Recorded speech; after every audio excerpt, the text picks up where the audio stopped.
Is it time? It is time for us to do what we have been doing, and that time is every day. We'll see what happens. We'll know in a very short period of time, but it looks like it could be something that will be not good. Believe me, not good. I am a dissident.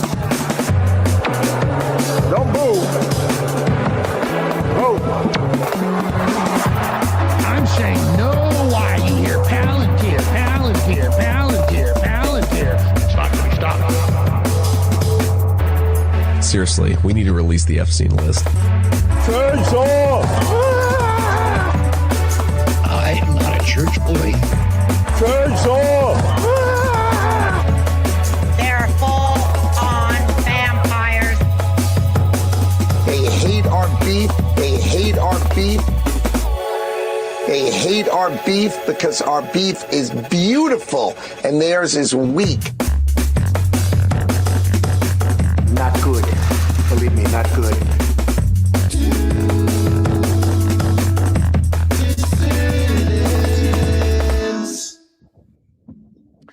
Hello, dissidents. Welcome, one and all, to a Tuesday matinee edition of the Do Dissidents podcast. Keaton Weiss here with Russell Dobular, of course. Hello. How is everybody doing today? Pleasure to see you all here. It just occurred to me I'm probably breaking the rule. I don't think you're supposed to wear striped shirts on camera because they create that. Is that true? Effect. Yeah. I didn't know that. I never heard that. Yeah, I've heard that before. I don't know. So if you get dizzy or hypnotized, switch to audio only. I don't care. I'm not changing. I'm comfortable. I like this shirt. Just got this shirt. I like it. I was excited to wear it. I'm not going to let a little thing like professionalism get in my way. That's not the kind of shop we run here. Yeah, exactly. It's not the kind of shop we run here. But we are going to be professional enough to waste no time introducing our special guest of the afternoon. He's a longtime friend of ours. He is a candidate for New York's 15th congressional district, both on the independent ballot line and on the Democratic Party primary ballot line, which is in 1 week from today. 1 week from today is New York primary day. So we're going to welcome our friend back to the show, Jose Vega. Jose, what's up? Happy to be here. I'm glad that you guys made me do double the work this time. You know, That's it was your idea. Was it double the work? Yeah, it was double the work and double the stress and double the crying and double the sweating. So, although I will say it has been fruitful as well. For example, just in the 10 minutes I was here waiting, I got 3 requests from 3 different news stations asking for a headshot because they're going to do their own election night coverage. That already is better than last time when they just put a little blob, just a great picture up, right? So ABC and you get double the groupies, right? Because there are a lot of them. If you're not running as a Democrat, they don't want to meet you backstage. But it's been kind of wild. I mean, last week I was able to go on Univision, and they're going to air that this week. That's the big deal. I was yesterday I was interviewed by Angela Yee. She was a former host of The Breakfast Club. Now she has her own show on iHeartRadio, The Way Up with Angela Yee. I was able to go on there. We're getting we're getting local coverage too in the Bronx Times as well. And it's odd getting all this attention. I'm not media trained in any way, so sometimes I just say what I actually think, and it seems to sort of disarm people because it's like being shockingly honest with people. I don't talk like a spin doctor would want me to talk or something like that. So, I'm here with 1 week left to go in the Democratic primary, and they just pumped $400,000 towards Richie Torres through super PACs. There's been people saying this race is safe for Torres, so why are they dropping $400,000, in support of him? I can tell you right now, the only people that have been knocking on doors and canvassing is our campaign. Not even Michael Fake has been going out and door knocking. In fact, he's in debt right now. He's $40,000 in debt. And we raised more money than he did in the last quarter. You're supposed to report from April 1st to June 3rd. We raised more money than he did. I mean, it's clear. And we also had the communications director of a former communications director of AOC. He conducted a poll. It was a pro-Blake poll. They didn't even bother asking questions about Jose Vega. It was one question on Jose, Blake, or Torres. Of these three, who would you vote for? Okay. Now here's 40 questions. Did you know that Michael Blake saved children from a burning building? And did you know that Richie Torres eats babies? Okay. Now that you know that, who would you vote for of these three people? Right? It's, suddenly Blake is in the lead after those kind of questions. Oh, well, I guess they didn't sample Riverdale. Oh no! Don't do that to me. No, I'm just kidding. But and like they've tried to ignore me, but the truth is their strategy, the DSA strategy, the Justice Democrat strategy is we'll use the Democratic Party as a vehicle because they give you ballot access. In fact, this is something that Corbin Trent, who is the founder of Justice Democrats and another brand new Congress, that was, pivotal in getting AOC elected. He said on a podcast interview with Brianna Joy Gray last year, he said, no, I'm not for independent candidates. It's too hard to get ballot access. And, they never have the infrastructure they need. The Democratic Party is like a car. Let's just take over the car. It's like, okay, well, you know what? Great strategy. Why not just do both at the same time? Because in New York, you can do that. Well, yeah, it's Jacobin Magazine, like that clique. I don't know if they pioneered this, or I don't know if they coined this term, or if they just popularized it after the Bernie campaign in 2020. But they started talking about the dirty break strategy, which is run as a which is what you're doing, oddly enough, which is run as a Democrat, and then also pursue independent ballot access, so that if you lose the Democratic primary, you're in the race. They talked about that. Megan Day, who's a great writer over there, I interviewed her a few times, long way back. Very nice person. I met her at Katie's, actually. Oh yeah. She's great. But they wrote about this dirty break strategy. They seem to endorse it, yet no one's ever tried it. No candidate ever actually did it. It was always the case that you run in a primary, and then if you lose, that's it. You're out. You either keep quiet or you endorse whatever corporate Democrat beat you. So you're actually seeing this strategy through. You have ballot access on both lines. So you're in on the independent line in November, win or lose. Even if you win the Democratic primary, you'll still be on the independent line in November. You would be on both in that case. Yeah, exactly. Yeah. That's right. All right. So how's things going? I mean, what's it looking like a week out? What is it looking like? What are some of do you guys have any data to point to as to how you're doing? Obviously, this is more a jumping off point to the independent run. You're not all in on next Tuesday, but obviously the more points you can rack up next Tuesday, the better footing you have for the general election campaign. Yeah, I actually just released my final appeal to the Democratic voters in the Bronx. It's something we're turning into a leaflet, and we'll be giving out to the people as we go door-to-door canvassing. And the general premise of it is, look, let's stop making compromises. Let's stop electing the people that don't have to live with the consequences of the decisions that they make or that they buy. Instead, we have to live with those consequences. And you're right, it is a jumping off point. In fact, we're going in it pretty strong, a lot stronger than I thought we were going to go into. I mean, when I said that we're the only candidates actually out canvassing, I really mean that. Michael Blake is not canvassing.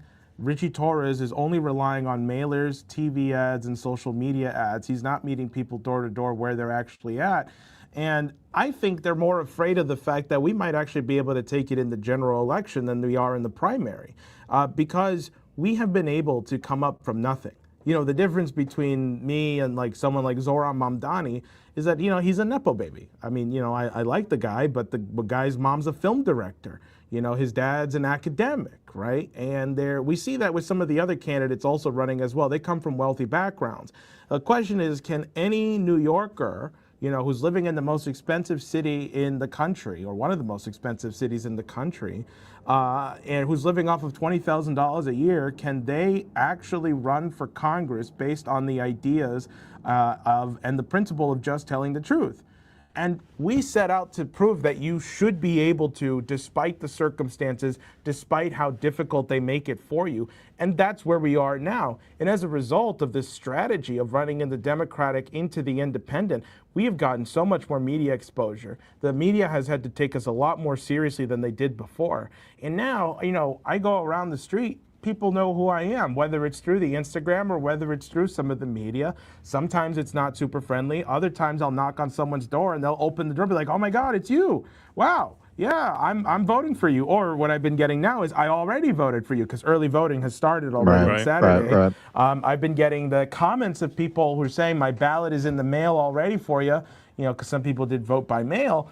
No matter what happens on Tuesday, we are in a great position for November. We have actually created a name recognition and a momentum right now in the Bronx where the people who are supporting us know what is up. They know that it doesn't end or begin with the Democratic primary. And so we're actually trying to end really strong this first leg of the campaign with the primary. We are trying to raise another $20,000 because we want to keep the momentum going.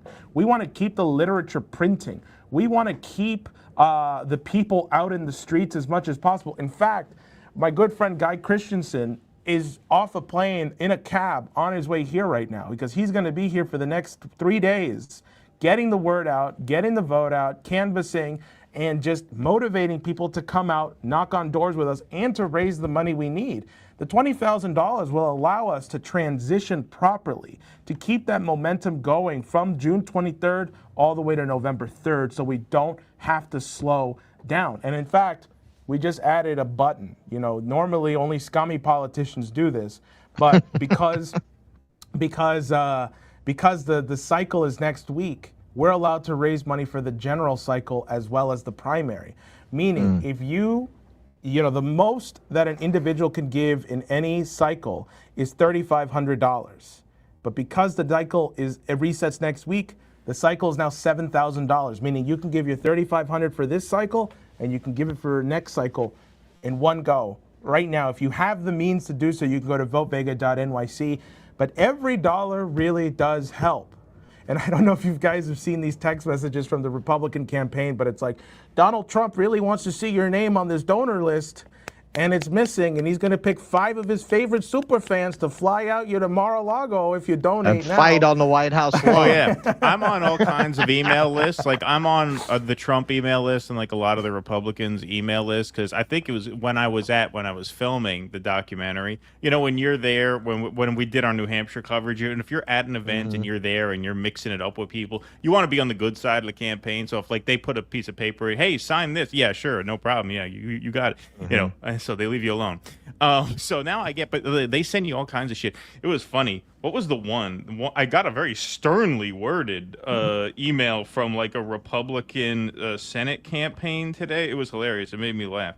What is it? I forgot. Oh man, what the hell is it? I get so many emails now. I'm not going to be able to find it.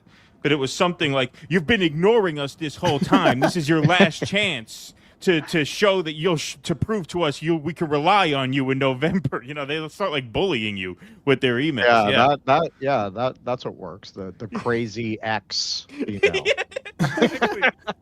Well, Claire I haven't Valdez, heard from you. Claire Valdez down in New York 7, she sent out a text. It's like, I got this text. It's Claire Valdez. I know my finance director reached out yesterday and told you about our situation. We need to raise $15,000 by tomorrow, or else we cannot stay in this race. Everything will fall apart if you don't donate. Yeah, this is the one. So this is it. I just found it. You're making a huge mistake continuing to ignore us like this. We're asking one last time. Verify your voter profile now. Yeah. Otherwise, we just might have to find your name in the Epstein files. Yeah, right. Exactly. But, well, go ahead, Russ. Well, go ahead. Say what you were going to say, and then I was just going to say about my local race. Apart from the donations, which we absolutely do need, or else everything's going to fall apart in the next 12 hours, is the manpower. We don't have the means, obviously, to drop $400,000 to just send out mailers to everybody in the Bronx.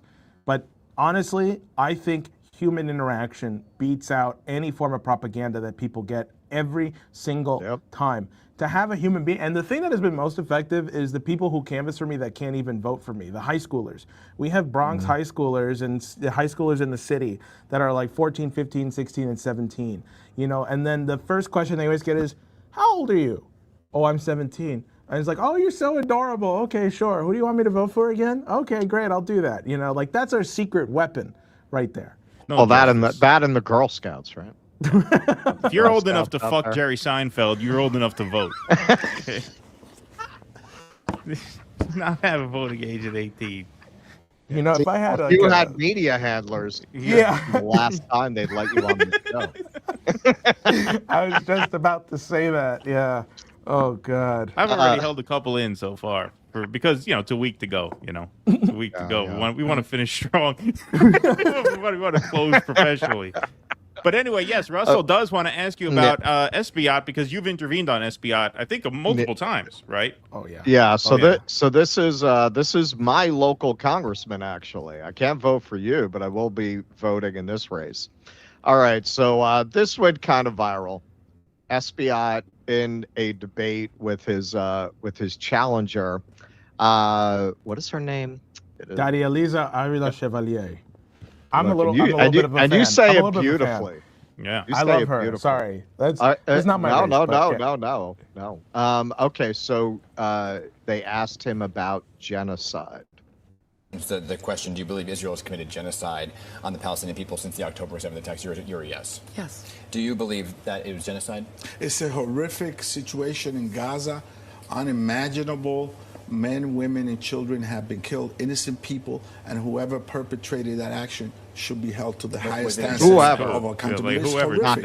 And there are international entities that, like the United Nations and the International Court, that have established what it is. The United Nations has called it a genocide. Like Tony Soprano, he finds Ralph on the floor, beaten to death. Whoever did this, whoever did it. Yeah. And then he was asked what he thought about super PACs. Chance to respond. I mean, just the question was: is AIPAC spending on your behalf, and do you denounce super PAC spending? I've already answered that. What I said is that my values are those of the people that I represent. So you're not going to say they tell me how to vote. But do you denounce super PACs? I've been supported by Ending Citizen United, the one group that advocates for eliminating super PAC and dark money. That's the group that has supported me. Ms. Avila Chevy, I'll give you a chance to respond to, then I'll ask you your question. Well, I find it astounding that he has not noted that he has received over $670,000 in direct contributions from AIPAC to his campaign. And the fact that he wouldn't answer the question as to whether or not he's taking AIPAC money, I think speaks volumes. We recently were endorsed by an organization, NIPAN, who had at first endorsed him, but asked that in order to have that endorsement, that he sign on to the Block the Bombs bill and that he reject AIPAC money. He did neither. And so NIPAN decided to rescind their endorsement of Mr. Espiat and has now endorsed me. Okay. Let me give you a quick... All right. She has also been endorsed by Mamdani, which is a bit of a bold heel turn because Espiat did endorse him against Cuomo in the primary, but nonetheless, he has endorsed her. Now, a lot has been made in the media of some of her old tweets. Now, most of these tweets are tweets that people in our political lane would call based. For example, when people were being outraged about Ilhan Omar comparing Hamas to the U.S., she responded, and by the way, her handle is from the river to the sea. She responded, only one is a nuclear power that's ever used that kind of force. She has also talked about, of course, the Craig McCarthy here says, Putin talking points over the Ukraine war, claiming the U.S. bullied Russia into invading. Now, that is something that we would tend to agree with, but it's not something you would normally hear from a Democratic candidate who not only has the endorsement of the popular mayor of New York, but is actually leading in the polling. She's actually out ahead. And this just in from Drop Site, this just dropped. pro-Israel donors power last-minute surge of SBOT spending. On a single day, June 4th, 2026, SBOT raised just under $112,000 from 69 wealthy donors at an average of $1,623 per contribution. Not a single donor listed an address inside SBOT's district, which encompasses Harlem and surrounding areas, and 48 of the donors have also given large amounts of money to AIPAC since 2023. That number goes up to 67 out of the 69 if you include donations to AIPAC adjacent organizations like Democratic Majority for Israel and the Republican Jewish Coalition. At least 44 of the new SBOT donors have given heavily to Republicans. So it sounds like she's facing a lot of what you faced with Torres, where you have enormous amounts of AIPAC money and pro-Zionist money, pro-Israel money pouring into the race, pouring into her opponent. The difference here is she has positions that really until 10 minutes ago would have been considered absolutely anathema in a Democratic primary, like even for somebody running from the left. Mamdani winning has definitely, I think, shifted people's perception of what is permissible because the voters were there. I mean, that's a lot of what that proved. The media is not there. The party establishment is not there, but the actual voters are there, particularly in Harlem. So what do you think about this race? What do you think about Mamdani endorsing her?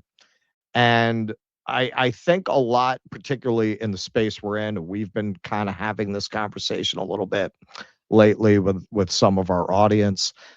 What do you do when you have a Democrat who's saying all of the things that you agree with? Do you back the Democrat? Do you fully support the Democrat? What do you do with that? That's kind of the conundrum I'm in right now because I want to really like her. But when the things that she was saying about fuck Kamala Harris came up, she said, well, you know, or the thing she called Joe Biden like a sex pest. She said, well, I still buckled down and voted for him anyway because we had to prevent the greater evil, which is Trump, right? To what extent do you excuse that from somebody because they're, you know, I think she's being backed by Fight Agency, which is like this guy, Morris Katz, who's one of the strategists that worked on Plattner's campaign, worked on Mamdani's, and worked on John Fetterman's campaign too. To what extent is it just, hey, listen, you don't have to believe this, just say it, because this will get you elected, and that's more important, getting you elected first, and you're so close, right? So you could just clinch it right there. Or does she really believe what she's saying? Like, oh, I still, bit the bullet. I'm inclined to believe it's just her press agency because when Adriano Espaillat put out this hit ad against her where it was reciting all her old tweets, where she said, that the United States bullied Russia into invading Ukraine. Yeah, I agree with that. Or that, hey, man, Guy Christensen just walked in the room. Or that, oh, yeah, you come over here. Just wave at the camera real quick. It's my prop. Someone say, hey guys. What's up? Good to see They you. say, what's up? Don't get us kicked off YouTube. He says donate. And also she was asked, who do you want to see as your 2028 presidential candidate? And Espaillat said AOC. She said, I hadn't thought about it. Okay. She does say all the right things, and I want to believe that there is a new generation of young candidates who are running who now feel a little more comfortable in these mainstream spaces to say, you know what, funding Ukraine was BS. And Kamala Harris was a joke, right? Because if you can honestly say in the year of our Lord 2026 that Kamala Harris was a good candidate, I think you're, and you're delusional. You're just completely delusional. And so for her to just express some reality, I think maybe there's something here. So, I'm a little more cautiously optimistic, more optimistic than cautious though, because I want to believe, and being a New Yorker, it's something different, right? We saw Mamdani win, and he didn't have to bend the knee to Israel. We saw the Knicks come back, you know, in that fifth with game. Will Chamberlain. So, you know, anything's possible. And I want to believe, I really want to believe that there is a new generation of upcoming young progressive candidates that we can believe in again. But I think ultimately it always boils down to how do they see the electorate? Is the electorate something that they have to appease, or is it something that they challenge? I always believe you have to take it from the standpoint of challenging the electorate. You know, you lovingly go up to your neighbors and you say, listen, I love you, but cut the shit, man. We can't keep accepting compromise after compromise after compromise because it's the reason things look the way they are. And if your strategy is, no, the voters know what's right, and you know, what I said in the past was kind of harsh, you know, maybe I could have worded it better. I learned the power of my words. That's sort of her like cleaned up media way of saying, yeah, I said some things in the past that maybe I could have said a little differently or better. I had to voice my communication, you know. That's ultimately what matters at the end of the day. I believe that the Founding Fathers knew that the ultimate check and balance was the citizenry, and that it was supposed to be the citizenry, all right? That's why they didn't argue for term limits, because they thought, well, if somebody's good enough to stay in there for more than 2 terms, they should just stay in there because the people will make that decision. And if somebody who was really good becomes really bad, you know, then they will hopefully be able to see that and vote that person out. That was their thinking. Now, in regards to naive in retrospect. I like to believe in the better angels of my neighbors. You know, I actually say that in the... Well, they didn't take into account what institutional power can do to keep you in power. Well, but also they didn't take into account... Yeah, okay. Anyway. I say that in the beginning of my final plea to the Democratic voters of the Bronx. I say that people get the government they deserve. And I don't say that with pride or arrogance. It's just true. You know, if you're not going to take responsibility, if you're not going to be active, if you're not going to get organized, you're going to continue to get the Richie Torreses. You're going to keep getting elections where it just boils down to Kamala Harris versus Donald Trump every 4 years. You know, you're going to keep getting sheepdogged. So unless you have an educated electorate, you're never going to actually be able to succeed. Or if you are somebody who wants to overcome these institutions of power that tend to suck you in, if you don't have an educated electorate, you're going to be, the moment that the institution wants you gone, they'll kick you out. So Massey, for example, right? He lost not because he wasn't a principled guy. He was, even though I disagree with a lot of his politics. He lost because his voters were, who's Donald Trump telling me to vote for? Right. Okay, and you know, the first time when he was in Trump's graces, okay, he wants Massey in, I'll vote for Massey, sure, why not? And when, you know, and that's the problem. If you rely on popular politics, that can bite you in the ass, because there's going to be a time when you're going to take a stand on something that isn't popular, and your constituency will follow what is popular, and they're going to eat you alive and get you out of there, and now that seat is gone. Or what the party bosses tell them should be popular in that moment, right? I mean, when you look at Massey's defeat, it was not based on policy at all. It was just based on the, you know, a certain cohort of Kentucky's 4th, who's overrepresented at the voting booths because they're older and they tend to vote. They were just told by a guy they liked, vote for Ed Galbraith, and that was it. Yeah. So would you go ahead? Would you endorse her?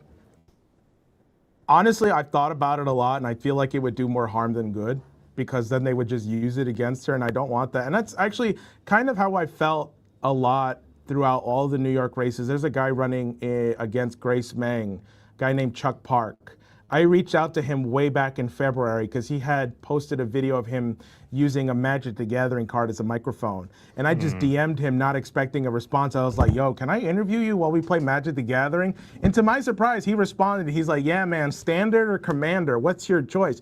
And I never responded because I was afraid that if we did that, they would use it against him, and he would be put in an awkward position where he would have to denounce me or something simply because of my reputation. And I didn't want to put him in that situation of having to decide whether or not to denounce me to advance his thing.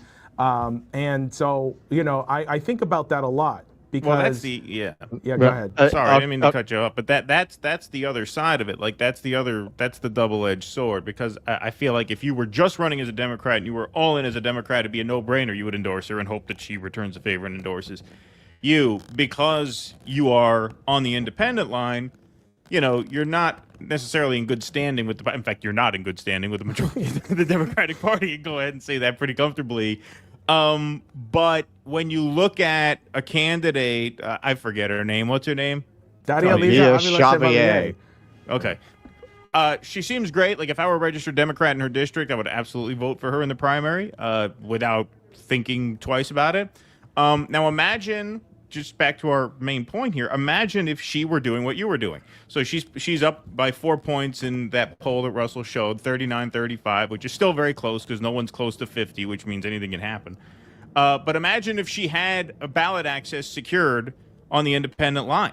Then she'd be sitting pretty right now, because even if she comes up a few points short, once the independents flood in, right, you know, they tend to back these anti-establishment candidates on most issues. So if more candidates would do what you're doing, which is a strategy that many on the left and perhaps some even on the right have talked about on the GOP side of things, then you'd have a much stronger hand to play. And in that case, when you're asked to, you know, walk back your fuck Kamala comments, you are in a better position to say, well, no, I'm not walking back those comments, because you know either way you're on the independent line in November, and the independents don't care that you said fuck Kamala Harris. Nobody liked Kamala Harris outside the rank and file Democrats. So I think it strengthens your hand quite a bit. Yeah. So, go ahead. Well, I was just going to say the other thing too is, like, I know for a fact, because the last time I was at a Democrat Party club was in 2024 in October. And they had brought in somebody from the Kamala camp who's like a top rank and file Dem who was there to whip people to get on a bus to Pennsylvania to go and win the vote for Kamala. And they then said, are there any questions? You know, and I raised my hand, and you know, before I had introduced myself in the meeting, I was like, I'm the independent candidate running against Richie Torres, and people clapped because this was a more progressive, you know, Democrat club. But I raised my hand after the end of her spiel, and I said, so what happens if a voter says to me, why did Kamala Harris say we want the most lethal army in the world in her victory speech at the Democratic National Convention? The next words I heard were, get out. You know, and there was a giant fight that ensued in the club.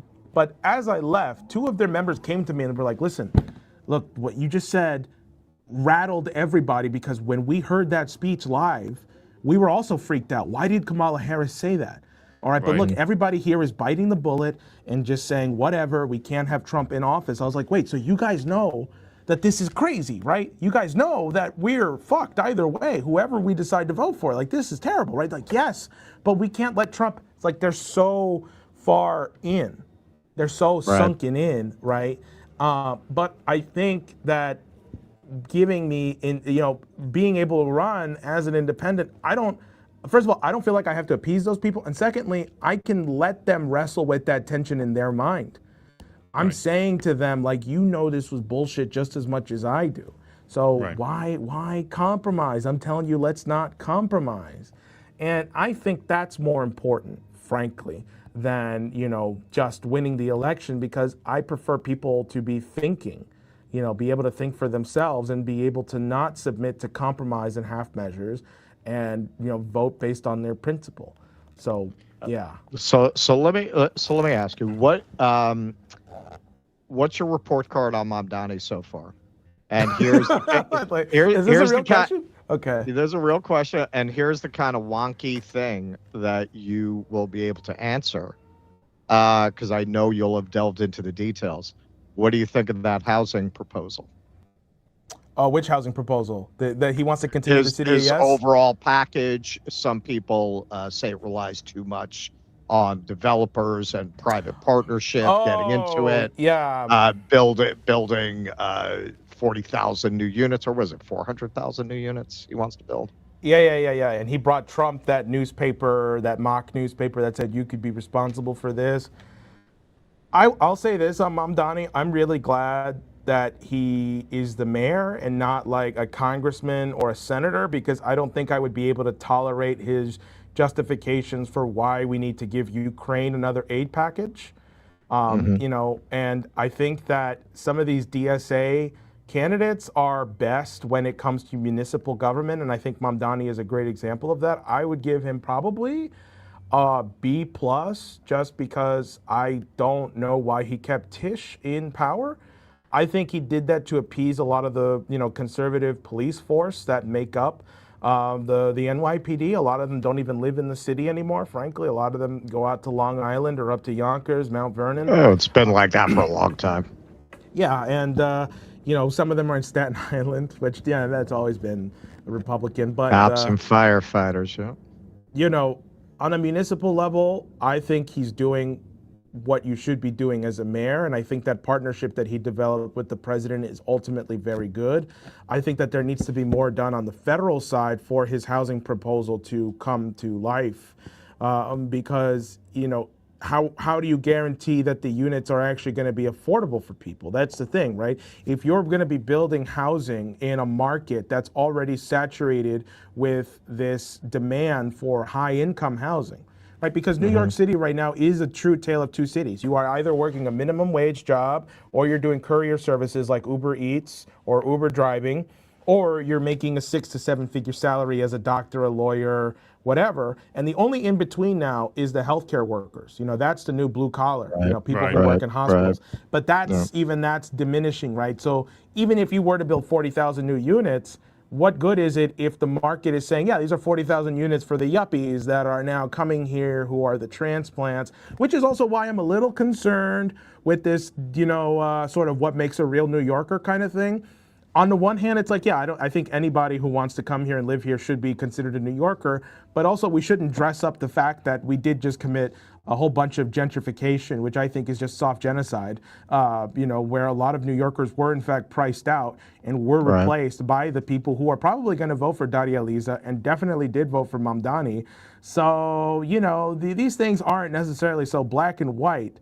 And it's kind of a reality that has to be reckoned with, because it's like, yeah, anybody could be a New Yorker who wants to be. Okay, fine. The reality is that a lot of the people who were born and raised here had to move out or died off. You know? Exactly. So, There are a lot of real New Yorkers, you know, living in, you know, Western PA now because they got priced out of New York. Right. Exactly. It used to be the opposite. It used to be had people come in and become New Yorkers. Well, now you swap them out, right, for the people who were actually born and raised here.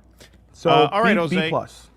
B+? All right, that seems like a fair grade. Seems like a bad. I was going to say, yeah, between B and B+ for me, I'll give him B+ since the Knicks won, obviously. If you have to yeah, he's the reason they won. Points for that. Yeah, exactly. All right, I know you got to tape a big show at 2 o'clock. I won't say which. I don't know if they want you putting it out, which one in advance, but I know you're taping a big show in 10 minutes, so I'll let you go here. But votevega.nyc is the website if you'd like to get involved. Jose, we will see you. We're going to do an election night special, so we'd love to maybe have you call in at some point during the broadcast next week. You're going to be competing with a few other news stations that have asked for our phone number because they want to get election night coverage. They want to hear directly from me as well. Well, fuck too. you then. So, see you later. no, Good luck. I'm kidding. I'm joking. I'm joking. We don't have time for us anymore. Yeah, there's going to be a certain point, you know, and you know, that would be funny, right? It's like we come inches to beating Richie Torres, and then it's like, look, listen, we have to unite the party for what's best, yeah, exactly. You know? Yeah, Richie Torres has a lot of flaws, but we can push him to the left, guys. Come on, you know. But we'll hold his feet to the fire. We'll hold his feet to the fire. That's right. Look, I want to thank you guys, because you guys are in fact the co-originators of the idea of running in the Democratic Party to independent pipeline. And I will just say this has been the most fun year of my life, and it includes all the stress. It includes all the times at which I thought this was impossible, but we did it. And it is a big thanks to your audience. And so I'm making a special plea to the audience right now. Whatever it is that you can donate, if you can't come out and door knock, if you can't come out and be a part of this last major push for the first leg of this race, donate whatever it is that you can.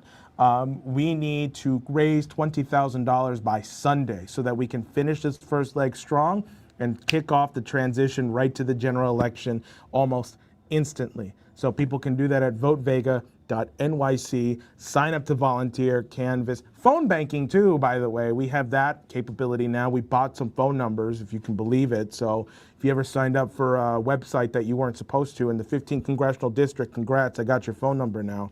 Nice. So, but thank you again for having me on, and I'll keep you guys posted on how things go. All right. Thanks, Jose. Thanks, man. Great Thank to see you you. again. Alrighty. Bye-bye. All right. That's Jose Vega, everybody. Round of applause in the chat. A little cameo from Guy Christensen over there. That's cool. That's cool. I didn't know he had to fly in. I assumed he lives around New York. I don't know where he's from, but I guess he's flying in for the week. Crunch time this week. In the primaries, we got 1,317 strong in the YouTube chat. We got 471 over on Rumble. This is post-game day. So the final segment of the show today, which is Russell's big report on the America Fuck Yeah UFC brouhaha on the White House lawn, that will be done for members only. So if you would like to sign up and get access to the full show today, plus the call-in Q&A. Yeah, there you go. If you'd like to sign up and get access to the full show plus the Q&A, patreon.com/DoDissidents. The most recent post is the one with the sign up link, with the link to the private stream. So there is a private stream at the DD members Rumble channel. 9 of you are over there right now watching in the private room. That link in the most recent Patreon post will get you access to the stream where you can find the full show today plus the Q&A. Rumble Premium members can also watch the full show on Rumble Premium. So this will become a Rumble Premium exclusive stream towards the end of the show. So one big bonus segment. It's a pretty big segment. It's kind of a special report. Plus callers over there on the patron side. It's something we do once a month to help keep the lights on here. And so if you would like to throw in $5 a month, this is one of the perks that you get. That's patreon.com/DoDissidents. All right, Russell, you want to read some chats? Fuck yeah. America. There we go. Yeah, that's the spirit. I gotta blow this up. Nocturnal Human, I just listened to the last show, and Keaton turned my autism up to 11 with his disrespect of cherry tomatoes. Ha! They're a delicious sweet snack and not just small tomatoes. I'll forgive it. Yeah. You thought it triggered your autism. I saw some people. You should hear what he says about ranch dressing. Yeah. No, you think you had a reaction. You think you had an autism flare up. I saw some people in the chat because I mentioned in Italy they have Roma tomatoes, which are the big round tomatoes, and people say Roma tomatoes aren't round, they're oval, which is true. They are oval. They're not the round, like the heirloom and the beefsteak tomatoes are round. Yeah. You know, that's the thing. Okay, when you're on a mic and you say the word Italy, sometimes you just have to think of the first word that comes to your mind, and sometimes it's not exactly accurate. But even Roma tomatoes are bigger; they're real tomatoes. You know. All right, you want to talk about on the spectrum shit. Okay, so I've explained this before because I was precocious and I grew up in a neighborhood where people, didn't really share my interests. I mispronounce a lot of things because I learned them so long before I ever heard them said that it just kind of stuck, even if I know better. So the Helen Mirren video, I said Moran through that whole segment. That's like every fifth comment. Like, look, yeah, sure, I mispronounced it, but I just can't even imagine caring enough to type about something like that. But those things always bring out a flood of people who are just absolutely obsessed. Some were not on the spectrum, though. Some were just, having fun with it. Some were just having fun with it, but some Kinky of them had a good comment. Really, I liked her comment. She's like, enjoyed Russell DiBularo's take on Helen Moran. Right, that was funny. That was funny. Yeah, sure. But then you get people who get really, man. Man. When I was 12, man. Nobody. Actually, I can't even say that was my neighborhood. Like Americans back then, when Caligula came out, they didn't know who she was. Not really. She kind of made more of an impression on American audiences more into her middle age when she did The Cook, the Thief, His Wife, and Her Lover. That was really when I saw her become a little more mainstream in the United States. Right. But yeah, that's why. Vienticus Prime, everything's a scam, everything's a lie, everything's hypocrisy, and so you don't comply. How do you know I don't comply? What are you watching me? Maybe I do comply. Me shoot skeet, super sticker. Thank you, ma'am. I am the owl. Sad that the NBA allowed the New York gay race communist Sharia law Islamic extremist Knicks to win a title. If only Wilt was still playing for the Lakers, this never would have happened. He's lazy. He's lazy nowadays. He just kind of sits on his money nowadays. He's been rich too long. Yeah. I understand they offered him a boatload to play, but he won't do it. He won't do it. He's got enough. Eric Housseau, now that we are officially in the idiocracy times, what's next for America? Do we turn to Brawndo when the fertilizer runs out? It does have electrolytes. It's funny how that movie becomes more prophetic every year. Every year that goes by, that movie becomes more respected. Yep. Vienticus Prime, you're always hypnotizing Keaton. Stares with dream-filled eyes. Oh, thank you. That's kind of me to say. He's married. Mark Pugliese, Jose, the lady called asking for money, and I gave her $50 without any hesitation. Well, thank you, Mark Pugliese. Awesome. Thanks, Mark Pugliese. Eric Housseau, Jose is our best ever getting a job on Capitol Hill. Right. So we're pulling for him. Jose, now that you are officially, and then we can pull a total Dan Bongina. We can, yeah, right. Yeah, exactly. Come back to podcasting. Right. You know how much money we gave up. Jose, now that you are officially running as a Democrat, can we get a sample of your virtue signaling? He forces Russell to support men and women's sports. Russell doesn't say anything. Exactly. He can't say anything. I didn't realize this was the condition that the aliens imposed on us to not destroy the Earth. Yeah. Now I've seen behind the curtain.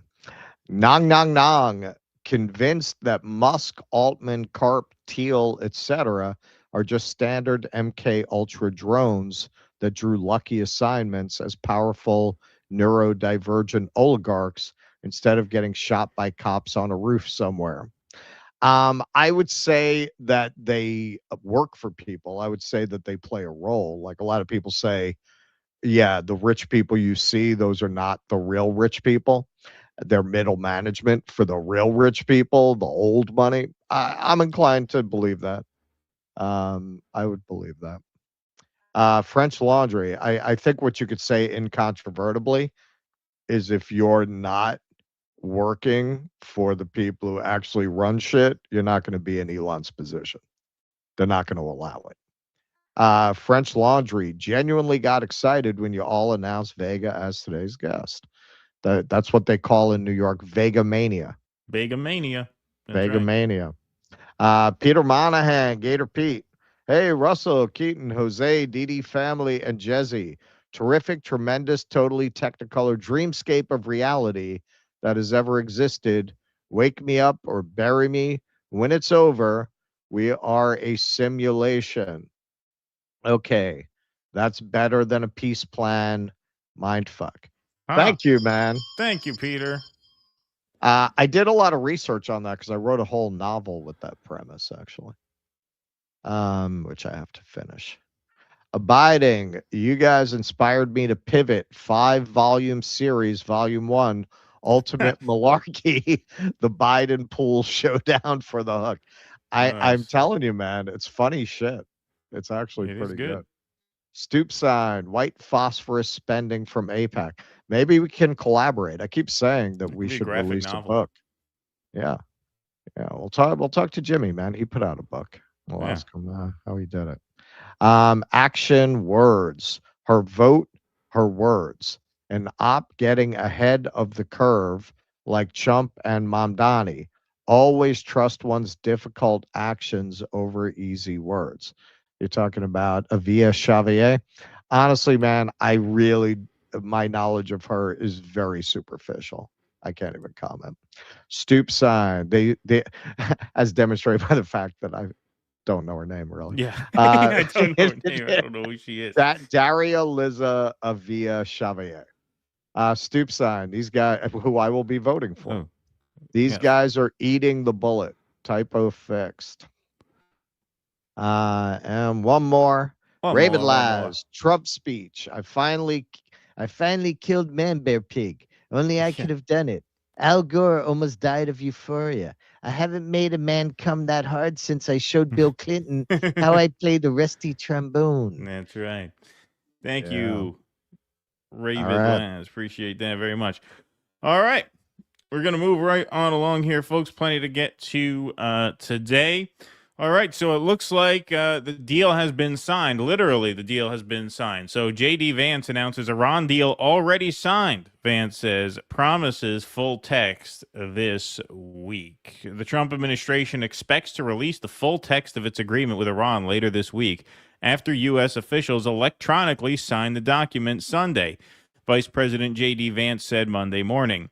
We already signed the deal digitally yesterday, Vance said on Good Morning America, of the deal ending the U.S.'s blockade of the Strait of Hormuz. A formal signing ceremony will take place Friday in Switzerland, though Vance did not specify who would comprise the American delegation. Details on the agreement remain sparse aside from the opening of the strait, which Trump touted in a Truth Social post Sunday afternoon, writing, "Ships of the world, start your engines. Let the oil flow." Yes, we covered that on Sunday.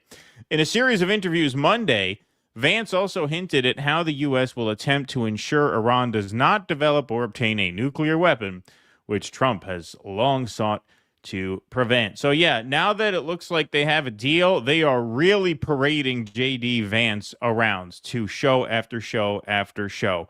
Because don't forget, he was supposedly the voice of dissent about this war from day one. And now that they realize what a colossal disaster this war has been, I think they figure, you know what, having him be the mouthpiece for the peace deal may salvage his chances in 2028, because he is obviously the big play of the PayPal mafia in 2028. It's not going to work. It's not going to work. He's toast. He's done. I think people are starting to call this guy No Chance Vance. Now, I think that's what we should call him. No Chance Vance. When Hunter Biden is beating you. Yeah, literally Hunter Biden is polling 4 points ahead of J.D. Vance. The black sheep of a family that itself is a black sheep in Washington, D.C., polling 4 points up over J.D. Vance. But here's J.D. Vance on Good Morning America clarifying, hey, Iran doesn't get a dime of money unless they perform their obligations. See, we didn't lose. We're the boss here. Releasing the text this week, and what everybody will see is that Iran doesn't get a dime of money unless they perform their obligations. And the money that we're talking about is fundamentally sanctions relief. We're not giving them American money. Not a single dollar of American money will go to Iran. But what we are saying, George, is we're willing to give significant sanctions relief if the Iranians make the kind of long-term commitments that are necessary to be a normal country, to give up their nuclear weapons program, to stop funding terrorist activities all over the Middle East. And one of the really interesting things, be a normal country. So if they were a normal like country, us. Right? If they were a normal country and they did to us what we did to them, which is blow up a school and kill over 160 innocent school children, we wouldn't call them so normal at that point, right? So who's normal and who's not? I think you should check your premises there. If they were the kind of country that has cage fighting outside of their main administrative centers, those are people we could do business with. Yes. So here he is on another channel. This is CBS Morning. So this is the clip that went really viral because, as the Politico article reported, and as we'll get a little more into, details of the exact terms are kind of being kept under wraps. But there's a lot of speculation about this $300 billion reconstruction fund or reparation fund, depending on how you want to look at it. And here is J.D. Vance saying, yeah, maybe. Iranians are saying that they're going to have access to a $300 billion reconstruction fund. True or false? Well, and that's the sort of thing they could have access to, funded by the Gulf Coast Coalition, so long as they honor their end of the obligation. I think that one of the things you're going to see, Ed, and people have to be skeptical of this, is that the hardliners in the Iranian system will overemphasize the benefits that Iran gets while underemphasizing all the things that they have to concede and all the things they have to provide in order to get these benefits. So we absolutely are open to the Gulf Coast countries investing in the reconstruction of Iran, but only if Iran ends their nuclear program, ends their enriched stockpile of material, and is really open to an inspections and enforcement regime that gives the American people confidence they're never going to have a nuclear weapon. So I think the dance you're going to see, Ed, which is going to be interesting, is the Iranian media, especially the hardline media, they're going to talk a lot about what they get without talking about what they give. It's important for all of us to correct that record. Yeah, let's correct a record right now. For the record, I don't know who you're talking about in terms of hardline media. I know certainly right-wing media essentially wanted Barack Obama tried for treason because the JCPOA gave Iran less than $2 billion in cash.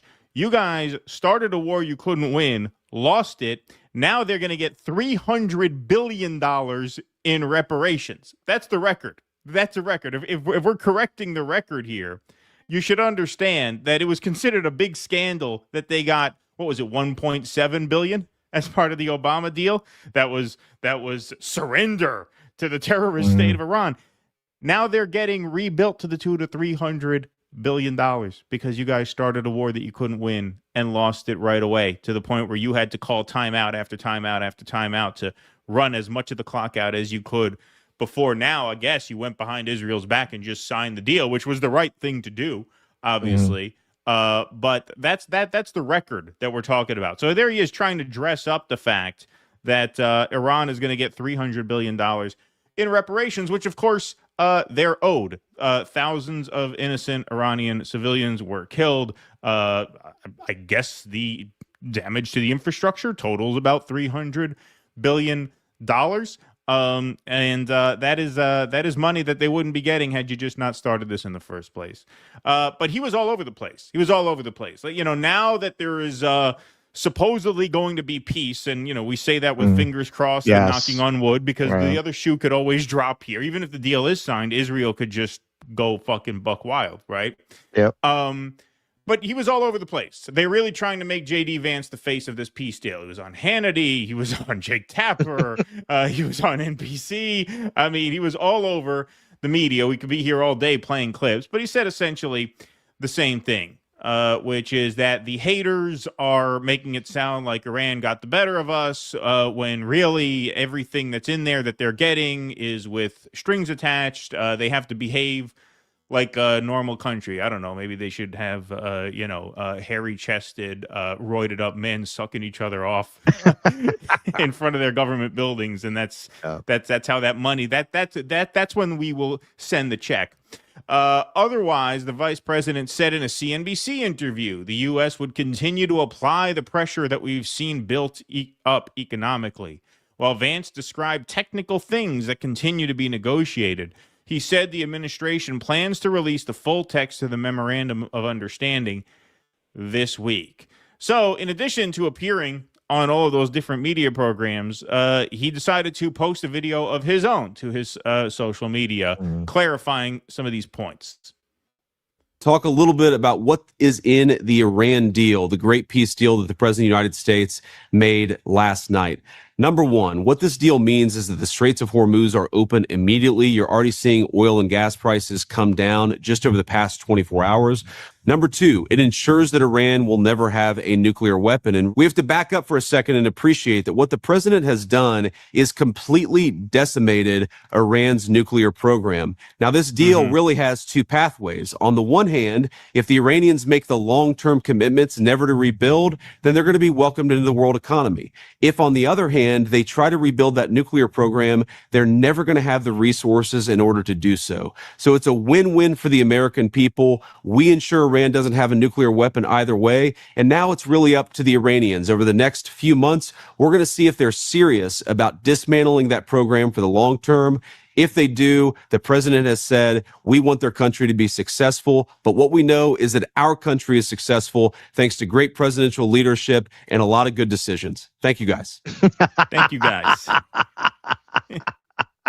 A lot of good decisions, right? Yeah. Well, as Ian Bremmer points out, Iran committed to never have a nuclear weapon in the JCPOA, which the first Trump administration unilaterally withdrew from. Good to get back to that commitment, though. Yeah, exactly. And, of course, nothing is enough for the Zionists. They want blood all day, every day. And if you cross them 5%, you may as well cross them 100%. Here's Kosher, one of the big Zionist accounts. Okay, dude. They're coming at Helen Moran now. Yeah. Moran, Exactly. they're leaving alone. Moran, they're giving a very hard time. Yeah. Helen Moran is the daytime bartender at the Queens VFW. They're hassling her. Yeah.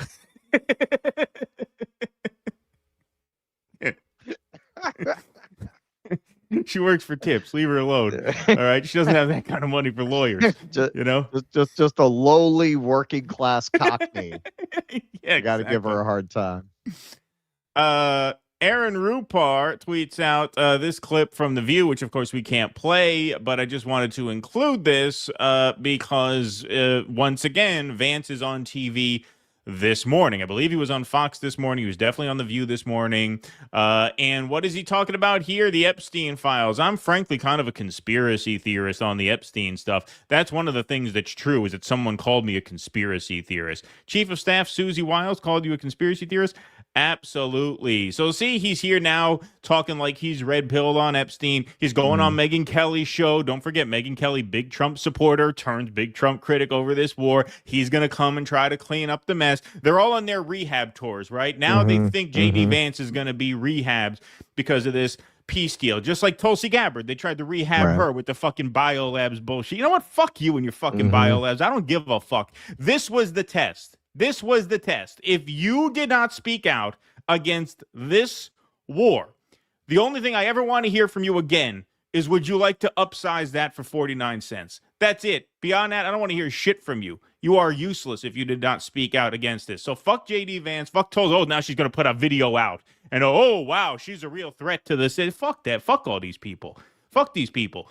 They let this happen without resigning in protest. That says everything you need to know about them. This was the big thing. This was the thing you had to come out against. And they're going to try, and a lot of right-wing media is going to try to do this. Maybe Megyn Kelly's going to, I don't know. I hope she gives him a tough interview today. Won't hold my breath. We'll see. He's on the Megyn Kelly show. Is she going to blow smoke up his ass? Well, you know, you were the voice of reason. You were the piece. Or is she going to pressure him? Hey, why didn't you fucking resign over this? We know you thought this was a terrible idea. So that's just a side note, but I think an important note, because you're going to see a full court press to rehabilitate the people who were the supposed dissenters in the administration, right? And to me, that ship has sailed. That ship has sailed. If you were not against this from minute one, if you didn't do what Joe Kent did, I don't want to hear from you ever again. I don't want to hear from you ever again. You should be working a drive-through window for the rest of your life, as far as I'm concerned. Oh, it's sort of like what Helen Moran is trying to do. Yeah, exactly. Like Helen Moran. Yeah, exactly. So all I want to hear from them is, how many notebooks do I need to fill with my crimes before I get promoted to the seed distribution center and out of waste management? Yeah, right, exactly. Iran deal details from RT. War ends on all fronts. U.S. blockade lifted. U.S. troops withdraw. Hormuz open. Sanctions suspended. $300 billion Iran reconstruction plan. $24 billion Iranian assets freed. Half up front. So those are the sanctions, I'm assuming. And then 60-day nuclear talks. Missiles and resistance group off agenda. So those are some terms that RT is reporting out. Again, it's all kind of vague. We don't know for sure, but here is Iranian spokesperson says the U.S. has committed to unfreezing Iran assets, lifting all sanctions, and addressing war damage compensation. So we have some confirmation on those details from the Iranian side. So let's see how people are taking this. Here's Trump-approved MAGA stalwart Mark Thiessen gets antsy over Iran deal. Apparently, we're going to give them sanctions relief and reconstruction. That's a huge problem. Thanks to all those military strikes, is on its back. And a deal, even a good deal, helps them get up. Because, I mean, right now, we're opening up the strait, we're lifting the blockade. That's billions of dollars going into the Iranian regime's coffers without them having done anything. Yeah. And then apparently we're going to give them, we're going to give them sanctions relief and reconstruction based on performance. But that means that we're going to be giving them a lifeline to revive their regime after we had decimated it. That is a huge problem because the Iranians may comply for a short period of time, but then we're going to have a weak American president, and they're going to have gotten the money. And then there's talk of a reconstruction fund of hundreds of billions of dollars. They'll be like doing a Marshall Plan for Germany while the Nazis were still in power. So That's part of the deal, anxious baby. to see what the details of the deal are and what gets negotiated, but I'm concerned. I agree. You're concerned. Well, just a brief reality check here. All of the conversations that we're having right now about nuclear programs, about reconstruction, about sanctions, right? This all is a giant moving of the goalposts because let's not forget what the goal was at the outset of the war, which of course no one wants you to remember at this point. But you know who remembers? The Zionists remember because they were in a pissy mood yesterday. They were in an awful pissy mood yesterday. And so Ayal Yacobi pulls the clip, bringing the receipts there. One of the most, insane Zionists on X reminds people correctly that actually they were promised regime change in Iran. Remember this? This was the 3 a.m. announcement of war and urging the Iranian people to overthrow their government. Proud people of Iran, I say tonight that the hour of your freedom is at hand. Stay sheltered. Don't leave your home. It's very dangerous outside. Bombs will be dropping everywhere.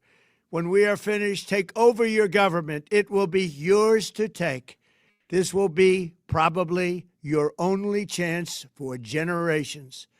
For many years, you have asked for America's help, but you never got it. No president was willing to do what I am willing to do tonight. And now I understand you have a why. president who is giving you what you want. So let's see how you respond. America is backing you with overwhelming strength and devastating force. Now is the time to seize control of your destiny and to unleash the prosperous and glorious future that is close within your reach. This is the moment for action. Do not let it pass. It is time to become a vassal state to the Western powers as you once were. Seize it. Yes, that's right. Leonardo DiCaprio is prepared to put in an Israeli-financed hotel in the middle of Tehran. Doesn't that sound great? Doesn't that sound great? Yeah, how'd that all work out, everything you just said there? How did it all work out? It worked out once again exactly like the anti-war faction said it was going to work out. Notice how that keeps happening. So if you're one of these, forgive me, boomers, but boomers who have championed every war in your lifetime because of false promises made to you by the man on the TV, and then there have been these annoying hippie commies who told you, no, they don't have it right. Trust me, this is going to go completely sideways. Notice how those people always end up right in the end, every single time, without fail. And that's what's happened this time. So all of this, like I said, is a moving of the goalposts. Why? Because we're still referring to Iran as the Islamic Republic of Iran. That's how you know this is a big fat L, no matter what the terms of this deal are. But what are the terms? Well, here's Donald Trump at the G7 continuing to stall on what this deal actually is. Document. Why not release the time? Oh, I will. Why not release it? Well, because I'd like to get a formal setting first before we do that. But I have no problem with that. It's good document. Here's what it says.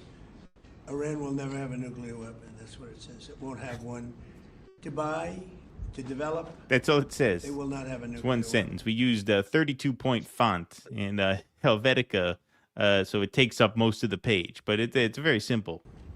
And I would say that's about 99.9% of what I wanted, because we couldn't let that happen. You couldn't let that happen. And they won't have a nuclear weapon. Now, in addition to that, the Strait is going to be open toll-free. And it's toll-free beyond the 60 days. It's not, somebody said, oh, it's toll-free for, no, it's toll-free, period. When it opens permanently, it'll be toll-free.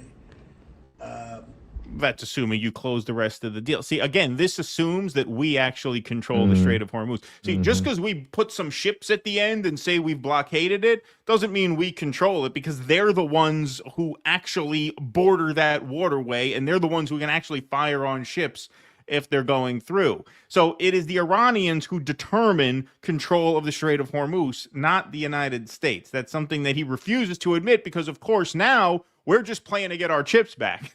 Right? This is the only thing we could possibly win. So you can't actually admit that Iran controls the Strait of Hormuz. You have to act like, no, we shut it down because we put some ships on the end of it. No. That's not what's going on here. I want to congratulate our Navy because the naval blockade was unbelievable. It was outstanding. But I'll not only release it, I'll probably have a press conference and read it to you word by word, so that the press covers it accurately, because it's a very important document. Yeah, no, it is a very important document. That's for sure. Now, look, I'm a fair guy. I'll be fair here. I think they're obviously trying to spin this into a victory as much as they can. I do, however, kind of see the efficacy in keeping the terms of this mum until it is a done deal with the ceremony and everything, because you want to, keep the Israelis as in the dark as you possibly can. They clearly went around them to sign this, and so if you broadcast the terms of the deal, good thing we don't have a deal of intelligence sharing with the Israelis. Yeah, that that's the right. Well, that's president isn't able to bypass. That's the thing. I mean, you don't know. They may already know. I mean, who knows? Like we can speculate about Well, that's that. what they're trying to pass. That's Section 622. Right. Sure. But if I understand the desire to kind of keep them as in the dark as possible, since if they find out 3 days in advance, it gives them time to really kick into gear their efforts to sabotage it, which of course they are going to attempt to do at some point. This is still a question of how we respond when Israel sabotages the deal. Like, it still is the same fundamental dynamic in that sense. But clearly the strongest move yet has been made to just circumvent the Israelis. And in our next segment, we're going to get into the Israeli reaction to this. And, just one other thing I wanted to address, I tweeted about this earlier.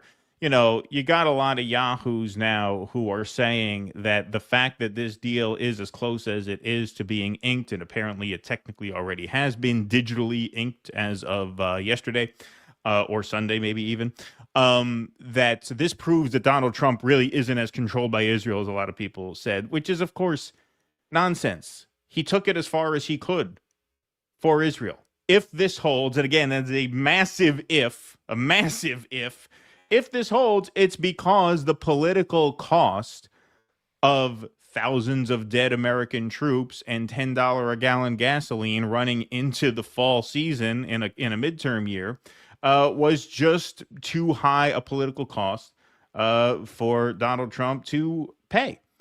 But he took this further than any president before him ever did. Why? Because he's more controlled by Israel than any president before him ever was. Every person has their limit, and it's clear that Donald Trump's limit was a lot higher than every other president's limit. Now, maybe that limit has been reached by now.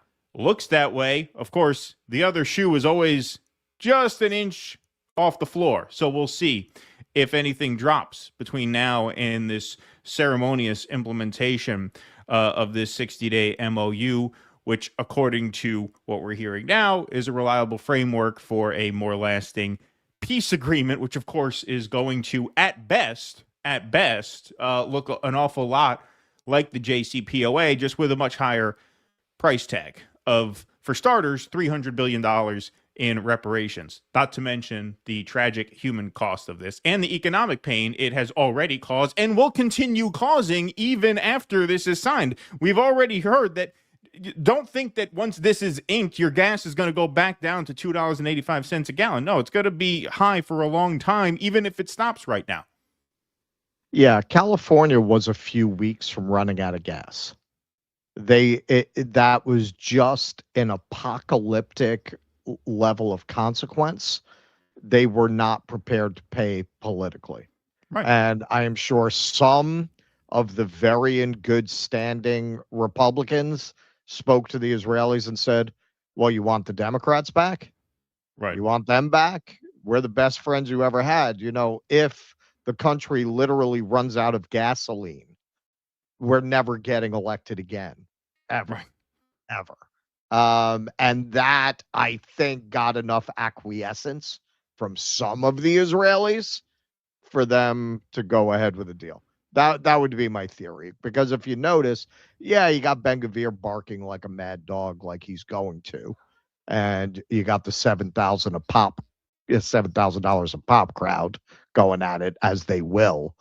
You're not really hearing Netanyahu being very loud about this. You're not seeing the people who are really in decision-making positions in Israel reacting the way you might expect, which tells me they got talked to. Like, hey, you want to literally destroy America to the point that people who really, really hate you are empowered in the upcoming midterms. They're going to win across the board because Israel ruined America. Try getting aid after that. I think that's part of what opened up enough room for them to even attempt to do this. But then if you know the Israelis, the Israelis on their side could be saying, look, we let them do it, and then we make it impossible for them to follow through. We commit atrocities against the Lebanese that the Iranians have to respond to, and it's all. And then we can say we were the good guys. We wanted the peace. Right. We warned you not to do that's it. Right. the Israelis' favorite. That's Right. their favorite move. That's their favorite move, to provoke a counterattack and then claim that they're the victims of the counterattack. Yeah. I mean, sorry, go ahead. No, go ahead. Yeah, no, when you look at that, obviously the economic cost of this was just going to be, too much to bear. There was going to be too big It was going to be political price apocalyptic to pay for it. And also, if it was going the way it looked like it was going to go, according to Donald Trump's chest pounding, I mean, you look at Donald Trump talking about taking Carg Island, right? He renewed that threat just about a week ago, right? Talk about an event that is politically unsurvivable. That would have been politically unsurvivable. Like right now, if this goes the way it looks like it may go now, and it stops here, if this is as far as it goes, Trump, still historically unpopular, still a massive fuck up. There's still going to be a massive political price to pay for this. Obviously, his approval ratings are in the 30s, for Christ's sake. But he's at the point where he can stop the bleeding with his base now by just saying we won. And at this point, I'm sorry, like if you still consider yourself a supporter of Donald Trump, you're stupid enough to take his word for it that we won, right? Like he can stop the bleeding right now if this is as far as it goes. If you tried to take Carg Island and you had 4,000 American troops massacred in a week, at that point, there is no floor to your support. Right. At that point, you're looking at numbers in the teens. At that point, you're looking at the kind of blue wave that could actually remove you from office. You could be impeached, removed, and convicted at that point, because not only would there be enough Democrats to create real momentum for that, there would be a lot of scared shitless Republicans who are like, you know what? This is just, I mean, imagine that. Imagine if you lost, which is, I mean, it seems crazy, but it's not crazy. Like, that could have happened. If we tried to take Carg Island, you could have had the casualty count of the entire Iraq war in a few days because they'd have been sitting ducks there. So you couldn't have that happen. Like, you just couldn't have that happen. Just like you can't have $10 gas going into the midterms happen. Like, it was just too far. Right. Now, Trump went further than any other president went because he's Israel's bitch, but everyone has a limit. And it looks like, for the time being, once again, knock on wood, because everything is uncertain, it looks like he has hit his limit. And that's what has happened here. Yeah. Who's going to win in a game of chicken? The people who are prepared not to turn at the last second. Right. And the Iranians were those people right. in this game of chicken. Right. They were willing to martyr themselves at the end of the day. They were willing, at the end of the day, they would have gone out and taken the Middle East with them, which would not be hard to do because of the vulnerability of their desalinization infrastructure. It would not be hard to make the Middle East literally uninhabitable because it is not ecologically natural for those large populations to live there. It requires a lot of technological intervention. And whenever you have a circumstance like that, you have a major vulnerability. You can literally, with a few missiles, wipe out civilization in that area. If we had gone ahead and done that to them, that's what a lot of these strikes were. They were showing like, yeah, this is what we're capable of, and this is what we could do if you want to keep pushing it. Not only that, Americans are not going to put up with the deprivations of no more gas the way that Iranians are going to put up with the deprivations of a prolonged war. It's right there. You've got an asymmetry. Of course. And the human cost. You can't sacrifice 4,000 troops in a war that has 30% public support. It doesn't add up, my friend. It can't happen. You can't do it. Right. They're not going to be able to polish this turd. Essentially, you killed the Obama deal, which was working. The Iranians had their uranium enriched, I think, at 2.5%. By the time this happened, it was at 60% because you walked away from the deal. Now you're coming all the way back around to actually a worse deal than what the Obama deal was. If you take it going all the way back to 2016, you've just come back to a position where you're giving Iran more money, relieving more sanctions than the Obama deal did. You're not going to be able to Jedi mind trick people out of noticing that your entire policy in regard to Iran has been a freaking disaster. Yes, exactly. All right, we're going to go straight through into the B part of this segment.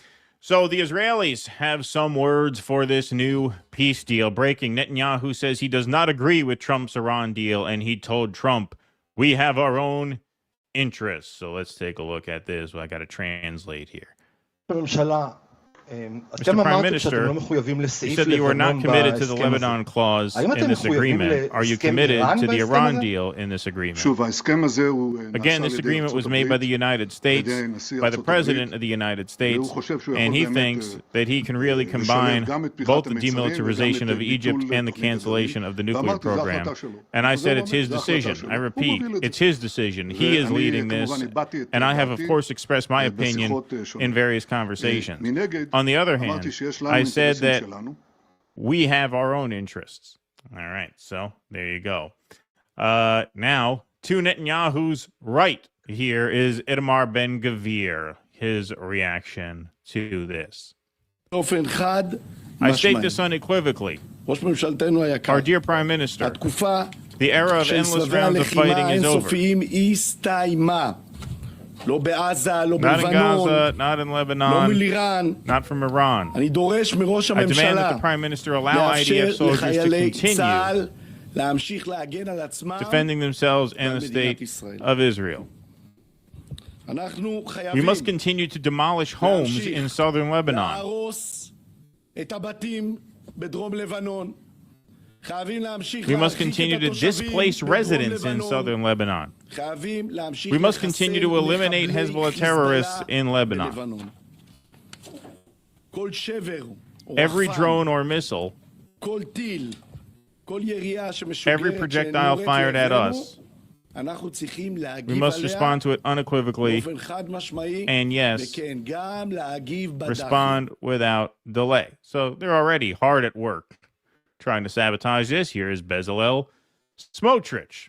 Terrorist regime becoming a border state. I hear quite a few criticisms and outbursts from wise men from the stands, but the truth must be told. The political, security, and international pressure exerted during this period on the Israeli government, and especially on its leader, is unprecedented. None of the candidates for Prime Minister would have stood even a tenth of this pressure in their own eyes. Be happy for me. I know everyone well. Okay. He's saying Netanyahu got pushed around. Yeah, they're saying we didn't get enough. We didn't get enough. It's never enough. So those are the two Netanyahus right. Now let's take a look at the liberal Israelis. These are the left-wing Israelis, right? This is the Bernie Sanders brand of Israeli. A tough morning for Israel. This morning, Israeli citizens are waking up to an agreement between the United States and Iran made over Israel's head, says Yair Golan. In one signature stroke, immense military achievements secured with the courage of our pilots and the blood of our fighters have been erased, while Netanyahu stood on the sidelines, weak, ill, isolated, and powerless. Trump signs an agreement that funnels billions to the Ayatollah's regime, leaves the nuclear infrastructure intact, preserves the ballistic threat as is, and throws a lifeline to the murderous regime in Tehran. This is the culmination of long years of failure. Netanyahu is the man who for years sold the public a false image of Mr. Security and in reality became the father of Israel's greatest strategic failure in its history. The man who built the notion of Hamas as an asset, who enabled the flow of Qatari money, who abandoned the diplomatic arena, who dismantled Israel's alliances and left it isolated at the moment of truth. Netanyahu is good for Hamas. Netanyahu is good for Iran. Netanyahu is good for Hezbollah. Netanyahu is not good for Israel. The one who promised total victory ends his tenure with Israel's enemies stronger, Israel weaker, and the deterrence built with the blood of our fighters eroding before our very eyes. Replacing him is not just a political necessity. It is an existential security imperative. Where the fuck do you get the balls? Yeah. Andre X comments, in Israel, this person is considered a radical leftist, by the way. Yes, that's right. That's right. Those are the peace-loving Israelis. Election 2026, Yair Golan wants to revive Israel's Zionist left. But what does it stand for? So that's the left-wing Israeli politician. Yair Lapid says Netanyahu promised us a historic victory and we got a crisis with the Americans. Hormuz open to the Iranians, money for the Revolutionary Guards, ballistic missiles aimed at Israel, and Israel waiting in the corridor like a scolded child. The war of 13 failures. That is in Hebrew, that video, and our AI translator does not translate Hebrew. Otherwise, I'd play it for you. But you get the picture. He's not happy. Now, here's former Israeli Prime Minister Naftali Bennett completely exposes the Zionist regime's internal collapse. He admits their economy is being entirely drained by prolonged, unwinnable wars, and they are desperately begging for soldiers because citizens are dodging the draft. Automatically, my credit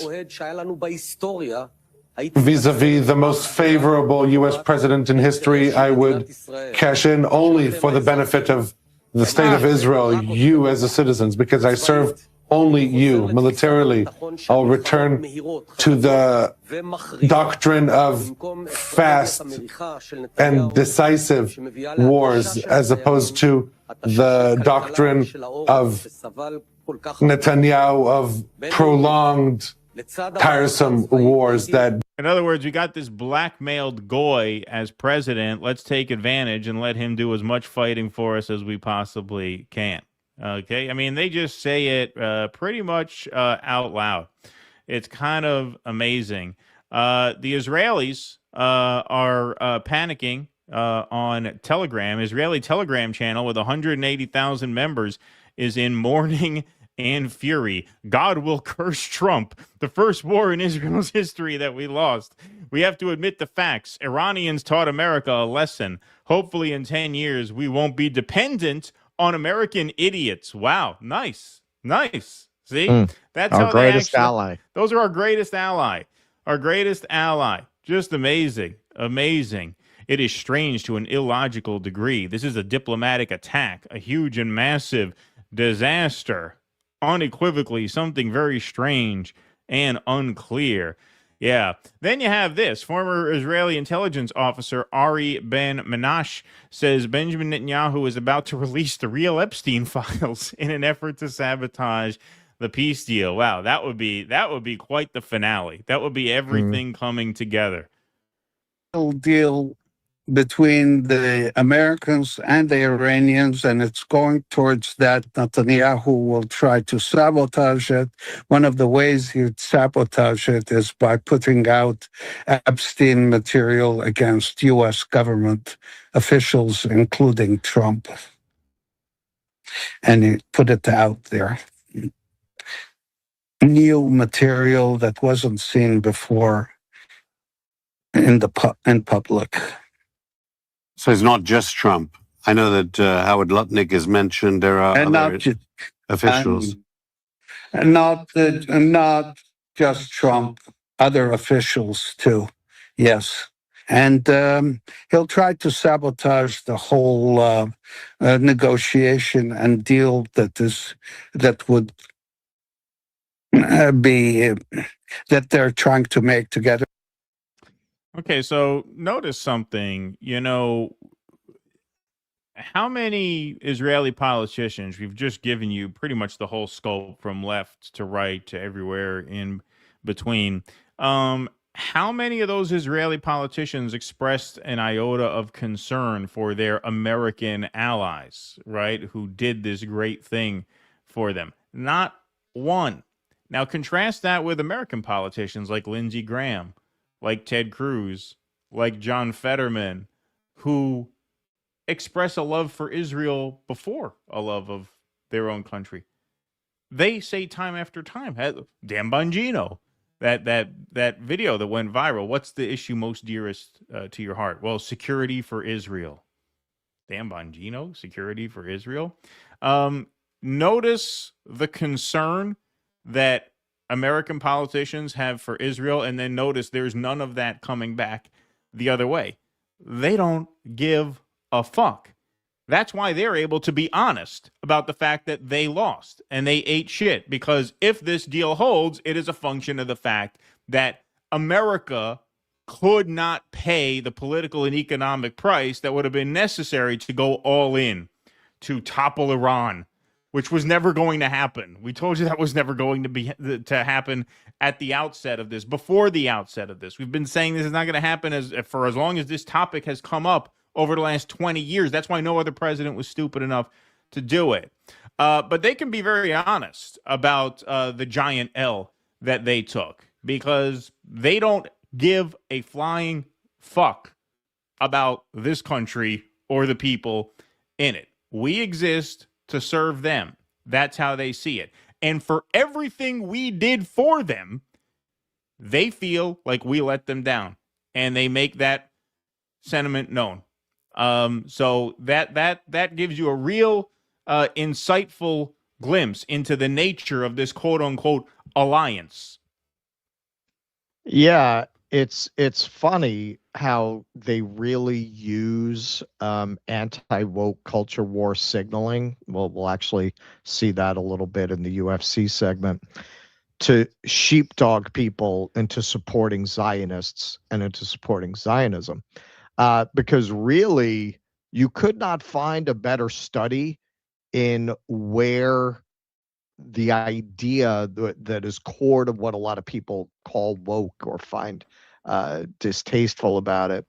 It's this combination of the notion that victimhood is to be sanctified, right, and that being a victim gives you supreme moral authority, and the final word over all matters, and that you, because of that moral authority, should always be able to dictate how things are understood and what the course of events should be.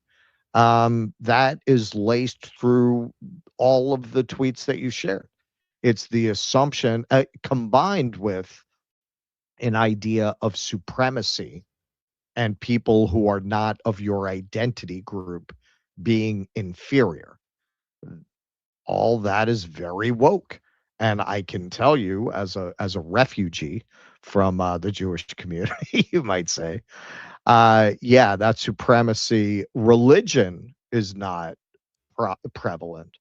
Going to temple is, but it's more of an expression of cultural identification, going through those rituals, than belief, like actual religious belief. That's very rare, actually. in the Right. Jewish community, like really believing in it as a religion. The core belief that Jews are better than other people, that's common.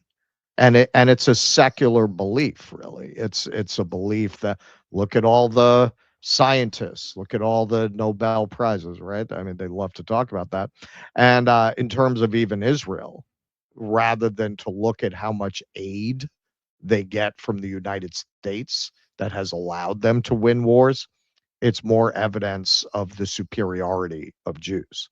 So when you look at all of that put together, that's what you get. Of course, there is no ally that is important to them because they see themselves as, of course, deserving that level of support because A, they're the ultimate victims, and B, they're superior to any ally that they would have.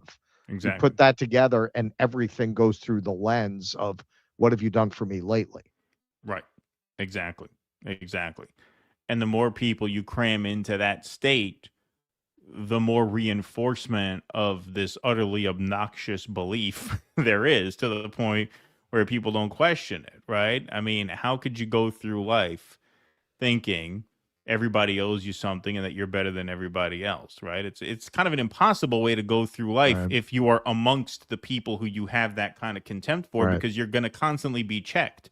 But if you just Right. get everyone who believes that in one space and you arm them and you create a military and, you know, you create a sort of mythology around it, well, at that point, that just becomes dogma, right? And that's how you get It's a this. cult. Yes, it's a cult. Exactly. Look, Exactly. look, cults, they've done studies on this. And cults, while they might be terrifying, they're capable of incredible things because of their brainwashing. I read this quite a while ago. It's actually in my book about cults. I've mentioned it on the show before. I'll look up the title. They found that cults are better at curing mental illness and drug addiction than any known secular treatment. And it makes sense. Right. Because if you absolutely believe in Scientology, right? That's going to get you off the drugs a lot easier than just, yeah, I know I got to. Right? This is why even Alcoholics Anonymous tries to kind of incorporate elements of that power with the 12 steps, right? It's I have to relinquish to a higher power. It's trying to get some of that power to the cult. You're talking about people who resurrected a dead religion and brought it back into active use and taught everybody this religion that they largely had to reconstruct and make up for the modern world. That's some cult shit, man. Like, you've got to be absolutely fanatically convinced in the rightness of your cause to do something like that. Think about that. That's crazy. It's crazy that you brought back an ancient religion and made it a state religion. It's incredible. That's a cult. Yep. 100%. 100%. All right. We're at 705 in the like count. All righty. Thanks, everybody, for being here. Just a reminder, folks, we are doing a patron-only post-game today. So if you would like to support the show for $5 a month and get access to the complete show today, as well as the post-show Q&A, please go to one of those links on the screen there, dudissidents.com/Patreon/Substack or /locals. Your perks include your name up on the screen, Film Club once a month with our friends at Right Brain TV. You also get call-in access to all our Q&As, the Sunday night Q&As, which follow every stream, and also on these special extended streams. So we are doing an extended show today for members only. We have a really fun members-only segment with the UFC fighting and all of the shenanigans that ensued on the White House lawn. And then we'll be taking your calls. We'll be switching over in a little while, a couple of other segments here on the main show today. But if you'd like to sign up, those are the links. The most recent post has the link to the members-only stream. We got 26 in the members-only stream right now. Also, if you're a Rumble Premium member, you will have access to the members-only stream as well. The book is called Making Monsters, False Memories, Psychotherapy, and Sexual Hysteria by Ethan Waters and Richard Offshay. It's about the satanic panic. There you go. Penny Arcos, study. What is that? What is that word? Juche. Do you know that word? I don't even know that word. Which? Study Juche. Juche? For American workers. Study Okay. Helen Mirren for American Workers on Caleb Lumpkin's YouTube channel tonight. That's going to be our stand-in when we don't know how to say something. We're just going to call it Helen Mirren. Tonight at 10 p.m. Eastern Standard Time, cpiusa.org. Thank you, Penny Arcos. Appreciate that. Stoop sign, DSA is just sad with dyslexia. Ha, funny. Raven Laz, Trump, Hormuz is open like the Strait of Trumpoos is perfectly closed. You hear that, Miriam? Closed. Don't even think about showing me that 20-incher. My sphincter quivers at the thought of it. Yes, I blocked the Strait of Trumpoos. Raven Laz, Lindsey Graham enthusiastically. Well, I do declare if the Strait of Hormuz is closed, the Strait of Graham-Moose is always open 24/7, 365. Good one. I was doing hazmat removal for hospitals, and it's blue collar, and that it was too physical for me. I can't get $40K a year. I don't know how I'll ever put food on my family. Just glad I got my BA for $12K. Is that all they pay for that shit? Yeah, that's what I mean, man. That is brutal. Penny Arcos, GoFundMe tried to require the Center for Political Innovation to dox members and guests for our Finish the American Revolution convention. Stand with us and defend civil liberties, cpiusa.org. You should use Give, Send, Go. That's what we use. They're a free speech fundraiser. Yep. They don't give us any problems. And they even give you their thoughts and prayers. They'll even pray for you. In addition to not taking a commission and not censoring use that. you. Yeah, they don't take a cut and they don't censor you. So it's worked out good for us. In Terabang, I dip pizza slices in ranch dressing. USA. Don't even get Keaton started. Oh, yeah. I always fall back on the TrueAnon rule for names. It's a proper noun. You can pronounce it however you want. Good one. I like that. No. You know what? Because a lot of times I'll get names wrong. That's the other thing on the show. I always joke about this. That's what kept me out of politics. Like, I could meet you 20 times and not remember your name. It's like, and I have an excellent memory. That's the weird thing. It's like I have some kind of mental defect about names. I don't know what it is. It's like I'm missing that part of my brain. That remembers people's names? Yeah, that is tough to be. Dude, I taught myself a fucking language in middle age, and I cannot remember people's names. Yeah, that's wild. Eric Rousseau, I feel like a crackhead as president is a positive turn for America. A literal white pill. Ha! Good one. Yeah, Hunter Biden's polling pretty well. Jose with big interviews. Look at Jose trying to blow up and act like he don't know nobody. Keeping Weiss from Due Dissidents. Nah, it doesn't ring a bell. Is that one of those YouTube prank channels? Ha! Good one. Captain Spacehawk says, I'm starting to believe it's Moran, not Mirren. Ha! Good one. Brad Gilbert. Zio's testing if they can turn chump tards versus Daddy. Yeah, good luck. Norkdo, thanks for the $7 Canadian. Patrick Henningsen today on Nima's dialogue work says Tulsi has been pro-Iran war all along, dividing Sunni from Shias. Love you too, Bigly Canadian. Thank you very much for that. Appreciate that. Eric Rousseau, over under, how many days after it's signed does Israel start World War III? Yeah, well, that's why I said I think that's part of why they're being mum on the details. I think they just want to get it done before they find out too much. Zabin Nali says, I'm still not seeing my name on your membership list. I changed from the $8.99 fan to $4.99 member. I don't know what the difference is. There should be no difference. But if it's a YouTube member, we pull that from the Patreon list. So if it's a YouTube member, you might not be up there. I mean, we'll put you on there. If you're a YouTube member and you want to be on the list, just email us your name and we'll put you on. It's just not something that automatically populates to the scroll because Jake set that up. But yeah, so if you're a YouTube member and you want to be on the scroll, just send us an email with your first name, last initial, and we'll make that happen for you. Thank you for your support. Oh, George, thanks for the $5. Toll free. Just dial 1-800-IRAN oil to set up your one-time payment. Yeah, exactly. Eric Rousseau, at least you might get to see video of Trump at a 12-year-old care of Bibi and Israel. The cost of peace. That's right. The cost of peace. Oh, George is exactly right, guys. The prime rib roast minister has vowed to continue attacking and attempting to hold positions in southern Lebanon. Thank you, oh, George. All right, let's move right along here. We got Candace, right? That's next. Yes, we do. Okay. All right. So Candace Owens, being pesky, filed a FOIA request. She posted about it. Via FOIA, we formally requested Kash Patel's travel itinerary for the 3 days leading up to Charle Kirk's assassination, and we just heard back and were told the burden of the request is too great. How is this even remotely legal? Now, the FBI responded, don't start no shit, there won't be no shit. So she posted what the subjects of her show were going to be. And one of the bullet points is we FOIA Kash Patel's travel itinerary and get denied. FBI Rapid Response replies, when you tell your audience you were denied, that would be a lie for clickbait.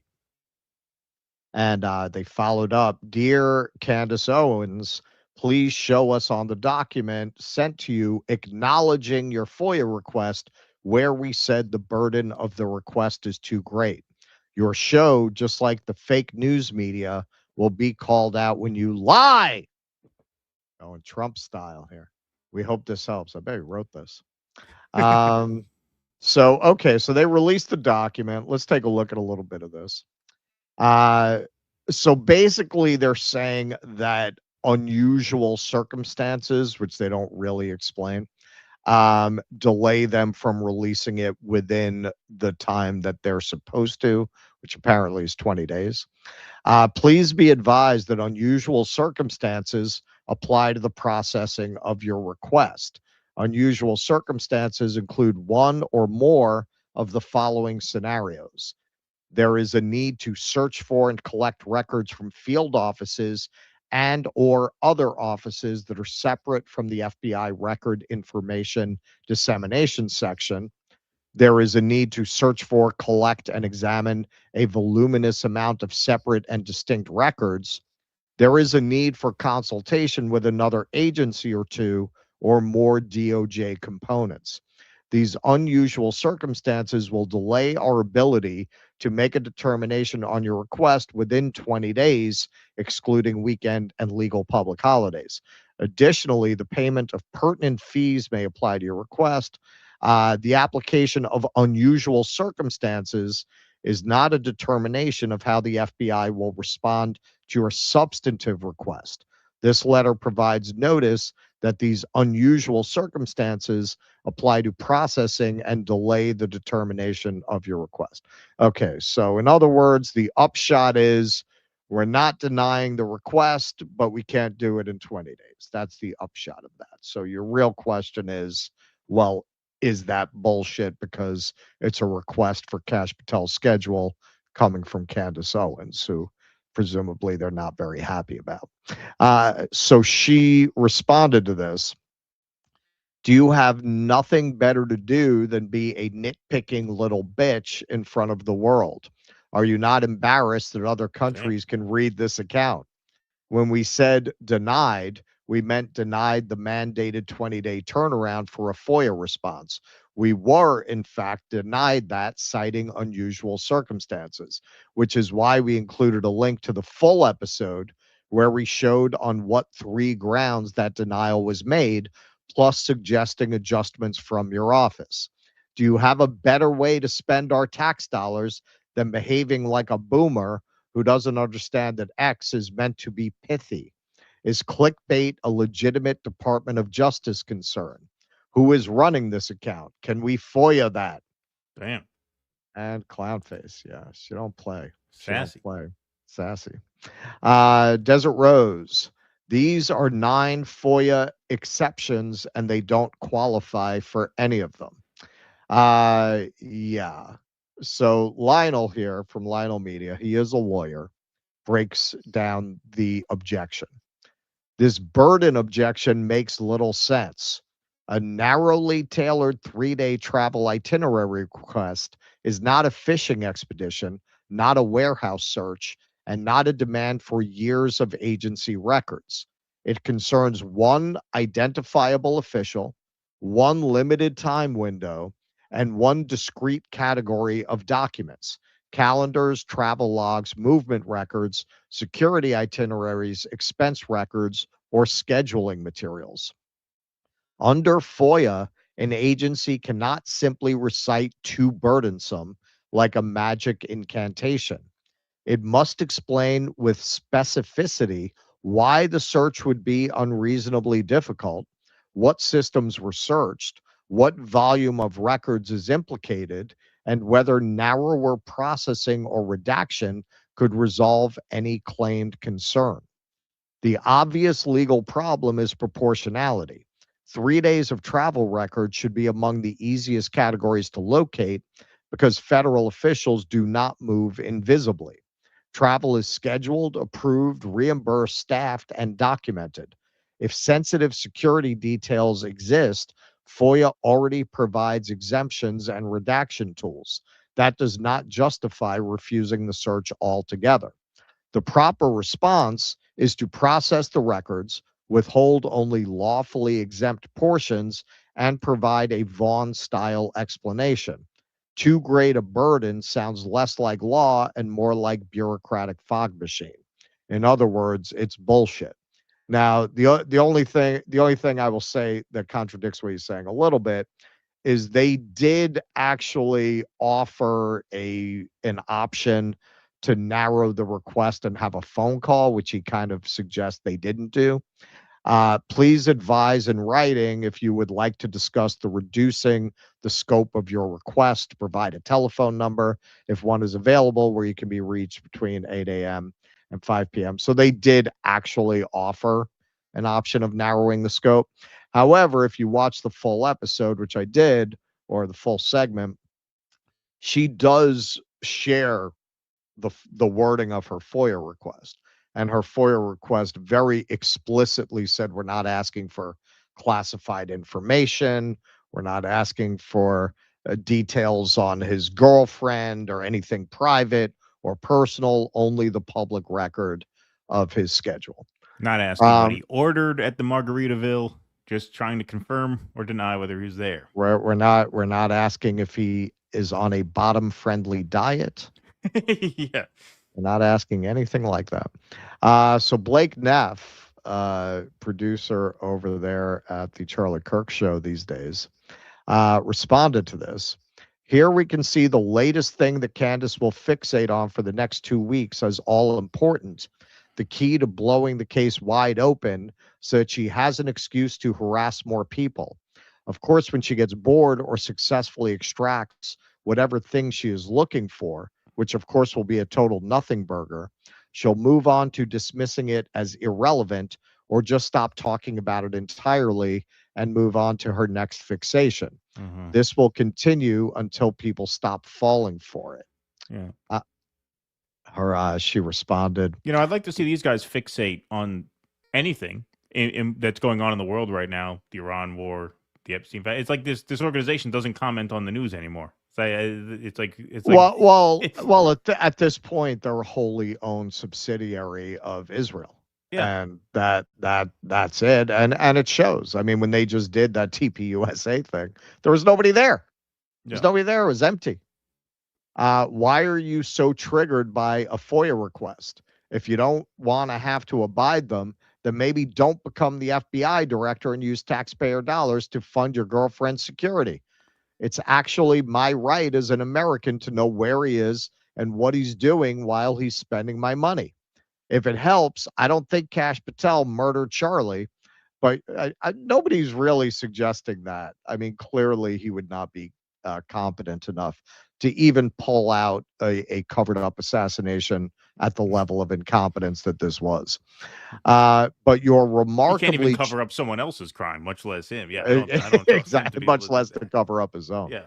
He can't even cover up that he's throwing tremendous amounts of FBI money at his honeypot girlfriend. Yeah. But you're remarkably triggering here over a routine request has certainly piqued my interest in his whereabouts. And Neff responded, "Oh no, I've been found out. Now you're going to expose everything." So she talked a little bit about this in her segment about the FOIA request. Until people stop falling for it. I'm like the queen of not moving on, Blake. In case you missed it, this is why we are filing FOIA requests. This is why, despite Andrew Corbett lying and trying to, I guess, allude to the idea that we made up the email where Erica was called an emotional asset, we filed an FOIA request, then we followed up on our FOIA request, and we're still going down that path because I told the truth.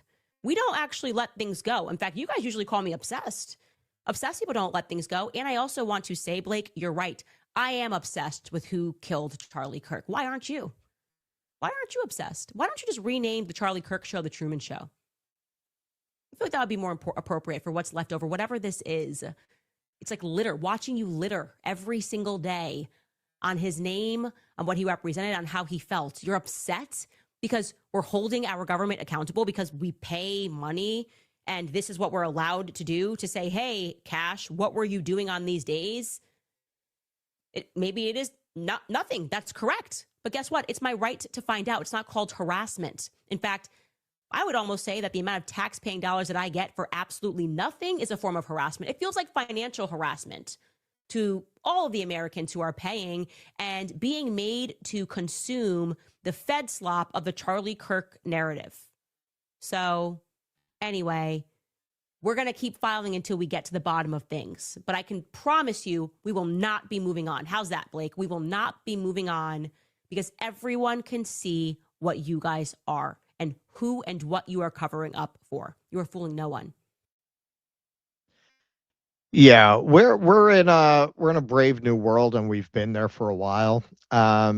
Where this fusion of journalism and op-ed and personalities, it started with cable news. It started with the repeal of the fairness doctrine, really. And the result of it is that Candace Owens is doing what journalists used to do. You're supposed to be a gadfly. You're supposed to be bothering public officials. Right. You're supposed to be turning over rocks. Whether there's something under the rock or not is irrelevant. That's your job as a journalist, but there is nobody in the legacy media who would do what she's doing. And what she's doing back when you had real journalism would have been what any reporter would be doing around the Charle Kirk assassination. Hey, well, this doesn't add up. This doesn't make sense. And the point that she's making, why aren't you obsessed with it? Yeah. And this is why they can't get any traction with these attacks on Candace, because that's the obvious elephant in the room. The fact that you guys seem very happy to just move on and accept an official story that is patently ridiculous. As far as Kash Patel goes, well, you have a lot of things there to make you go, Worth remembering that Kash Patel fired the highly regarded head of the FBI field office in Salt Lake City a few weeks ago for reasons that are not clear. This is September 11th, 2025, after Charle Kirk's murder.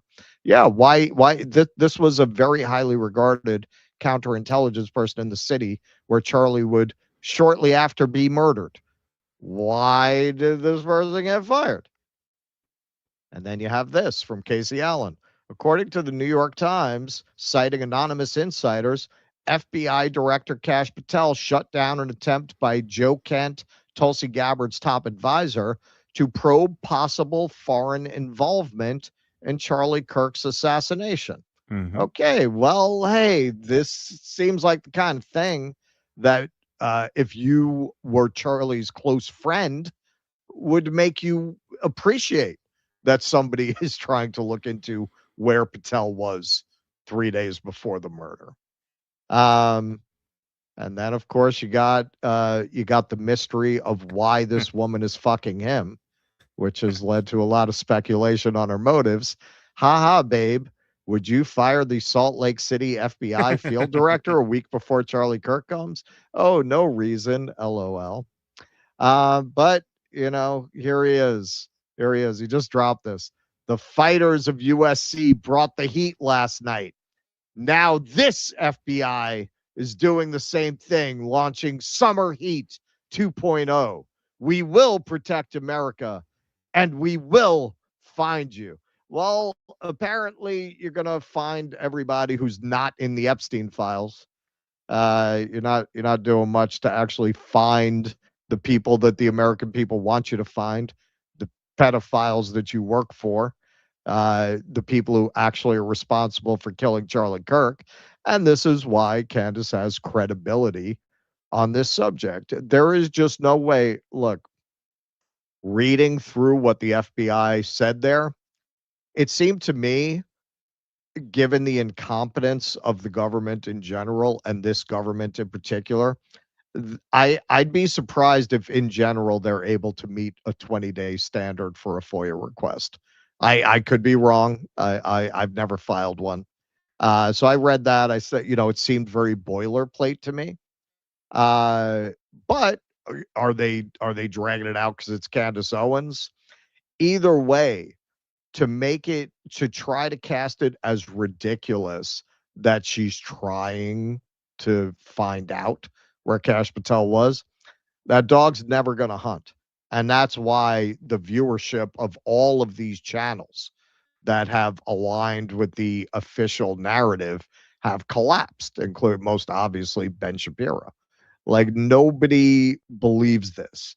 If you look at who won the MAGA Civil War, it's clearly on the Tucker side, on the Candace side, because no person who joined MAGA with honest convictions can be a part of it now.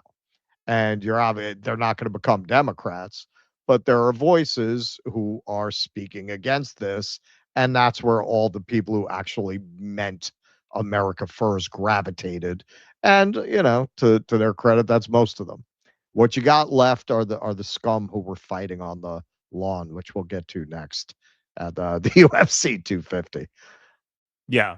I mean, I think Lionel's point is well argued that if the expectation is if the standard is that you expect a 20-day turnaround, this seems like a particularly manageable request, because I'm sure a lot of FOIA requests involve much more exhaustive searches and much broader scope of information, much more material to gather. Here, you're talking about a guy's travel itinerary for 3 days. Like, why is that too burdensome a request? I'm just saying you can't rule out incompetence. No, of course. I'm not ruling that out. But that's another story if they're not able to satisfy that within 20 days, because this seems like one of the easier requests to fulfill. If you're looking for a very, very specific piece of information that pertains to a very narrow window of time, that seems like something you could pull together fairly quickly, right? It's not like you're asking for a bunch of court documents from different cases that you're trying to put, like, that takes work to track down.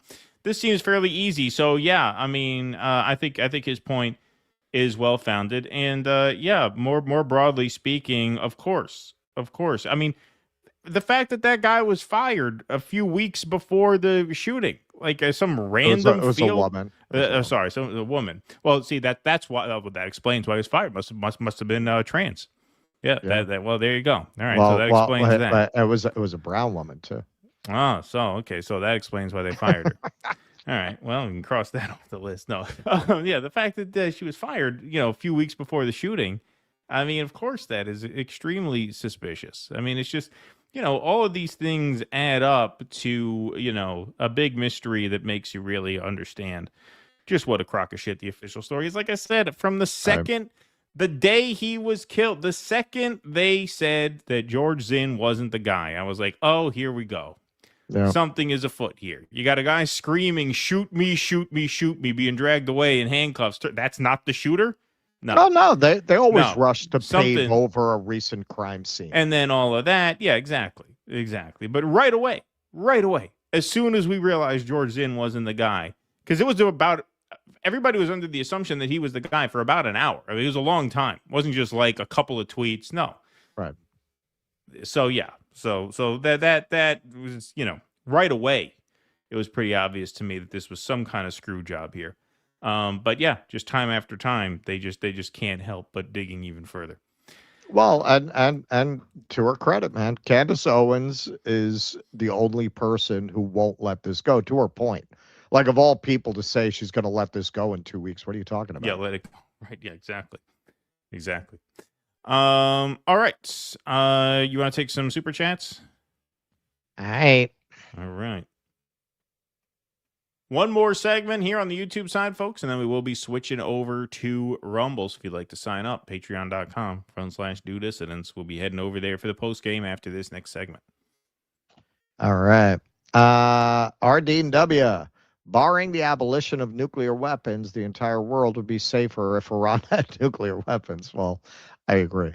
A lot of people have said, like, Pakistan should just gift them one for Ramadan or something. Nocturnal Human.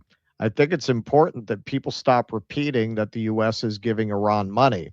It's already Iran's money that the U.S. stole. It's theirs already. Well, that's the 24 billion. Well, that's the 24 billion, but they're talking about 300 billion in reparations on top of that. There's concern as to where that's going. Well, how do they get that? Do they get that because Vance seems to be saying it's going to come from the other countries? Yeah, he's saying the Gulf states are going to chip in. I'm sure we'll chip in as well, but he's saying the neighboring Gulf states are going to chip in for that. But no, the 24 billion, those are assets that can just be unfrozen at any time. Yeah. Right. Ercuso, scratch a Zionist liberal and watch a psychopath fascist bleed. You don't even have to scratch, man. It's very clear. Zandor Vorkov, Trump got those Iranians to cry uncle, and some sucker just sold me the Brooklyn Bridge for only $500. Hashtag tired of winning. Congratulations. Mark Pugliese, hey Russ, serious. When I first got to know Jews at Rutgers, I got an off-putting vibe. I thought it was me. Nah, they don't want nothing to do with you, man. Before you know it, wait, what are you, fucking Italian? You Italian, Mark Pugliese? Before you know it, you're miscegenating with their cousin. Yeah. They don't want you around. Stoop sign. That's a cult calling the kettle blackmail. Good one. Yep. Ercuso, evangelicals and their Schofield Bible is a cult. Yes, it is. I did a segment on that a while back. Yep. Zabin Ali. I finally saw my name. Thank you so much. So there you go. Oh, Done. there you go. All right. We got you. No goop. Juche is North Korean political philosophy. I thought it was it's not Israeli judo. I didn't know Helen Mirren was North Korean. Know that? Yeah. Juche. Noah Goop. Yeah, I keep meaning to cover that story. There was another article about it, about how like North Korea is doing well economically. Maybe I'll do that Thursday. Noah Goop, the Massey lost made me understand why they call us goys. Yeah. All right.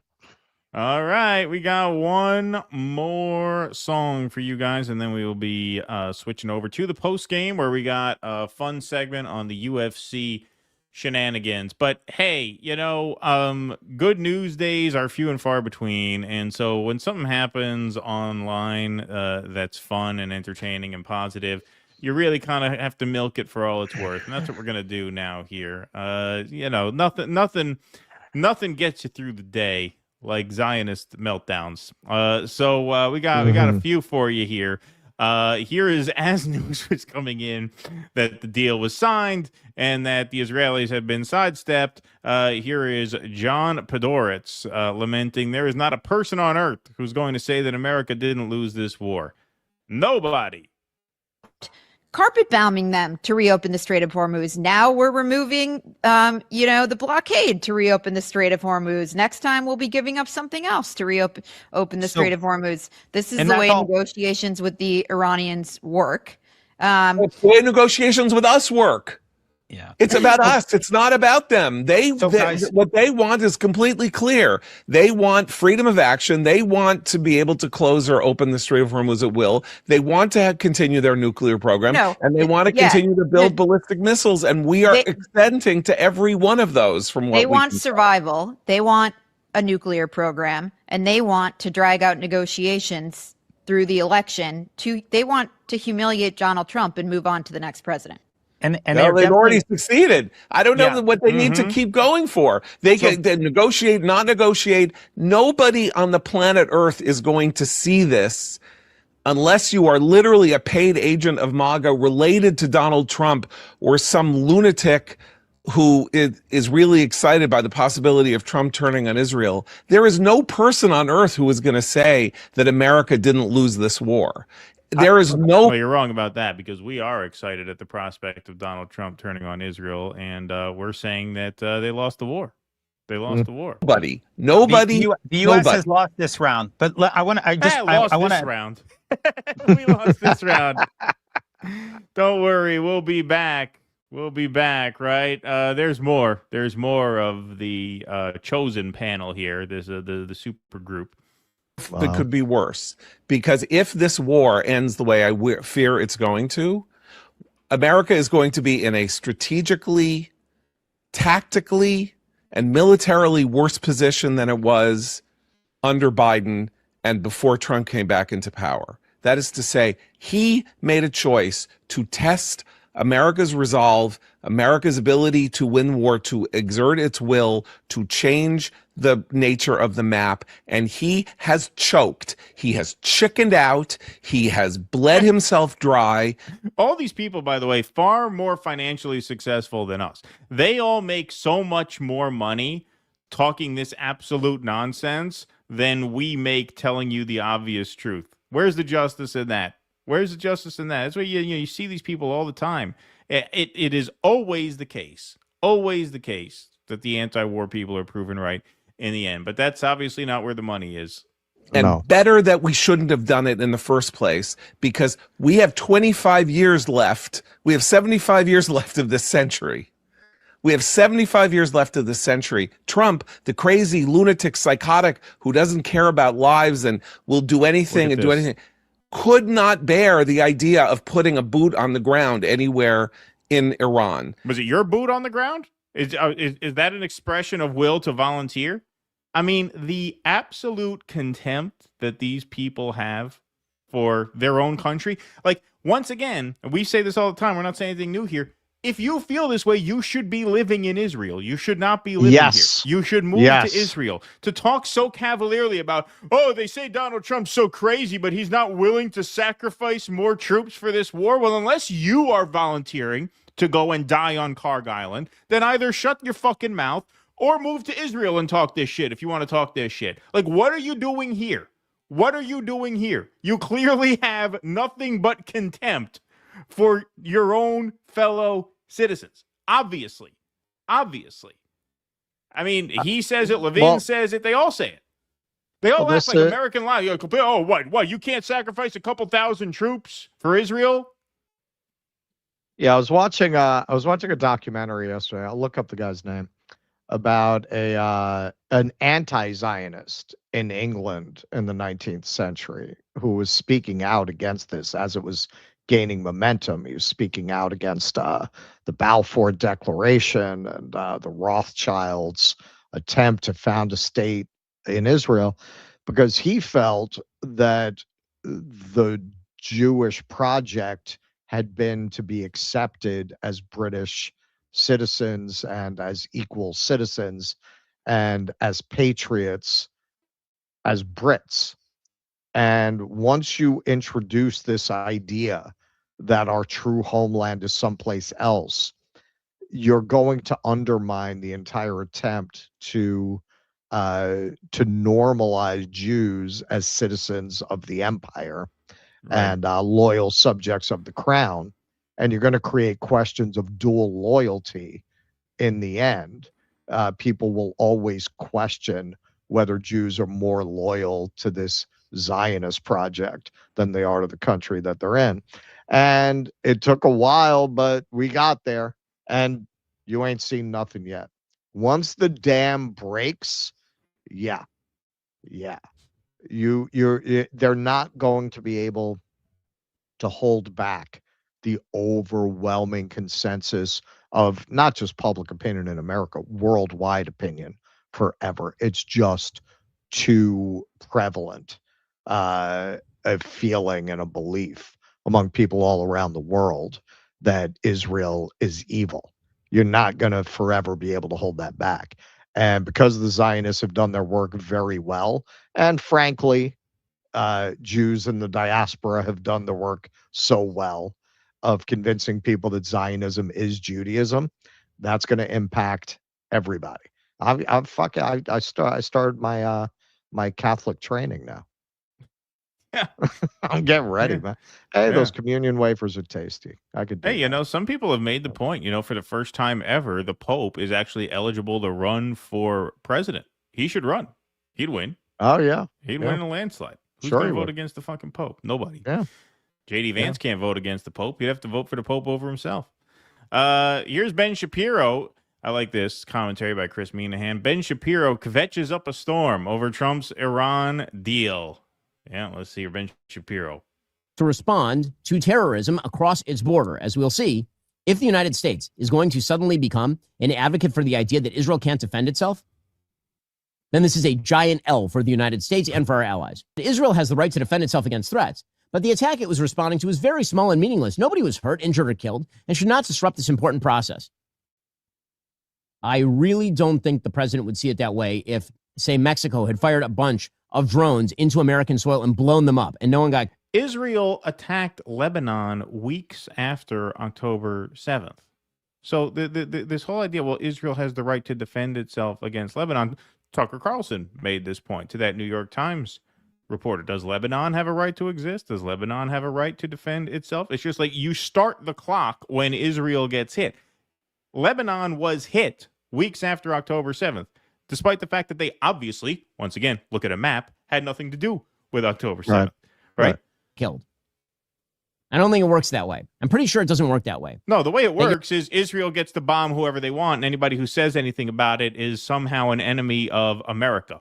You're basically free. We shouldn't spoil this. We shouldn't spoil this very important day just because you fired a rocket at my house and you happen to hit my front lawn and not kill anybody. He said, we are very close to a deal that will bring peace to the region, including to Lebanon. And all sides should stand down. All sides should stand down. One of these sides is acting defensively. One of them is a terrorist group responsible for the death of hundreds, if not thousands, of Americans. Again, Lebanon hit, what was it, 2 weeks after October 7th? Lebanon hit offensively. He said there should be no more attacks by Israel anywhere in Lebanon, but there should also be no more attacks by any other party, including Hezbollah, against Israel. This could be the beginning of a long and beautiful peace. Let's not blow it. Thank you for your attention to this matter. I'm sorry, these are not kids fighting here. You have a terrorist group that has expressed its desire to wipe Israel from the map, and you have an American ally flying sorties alongside American pilots, sharing technology and military largesse both ways. And the idea is that that state is supposed to what? Just go silent when it is attacked? And then Trump went to Axios. No, that state is not supposed to attack first. That state is not supposed to make it part of their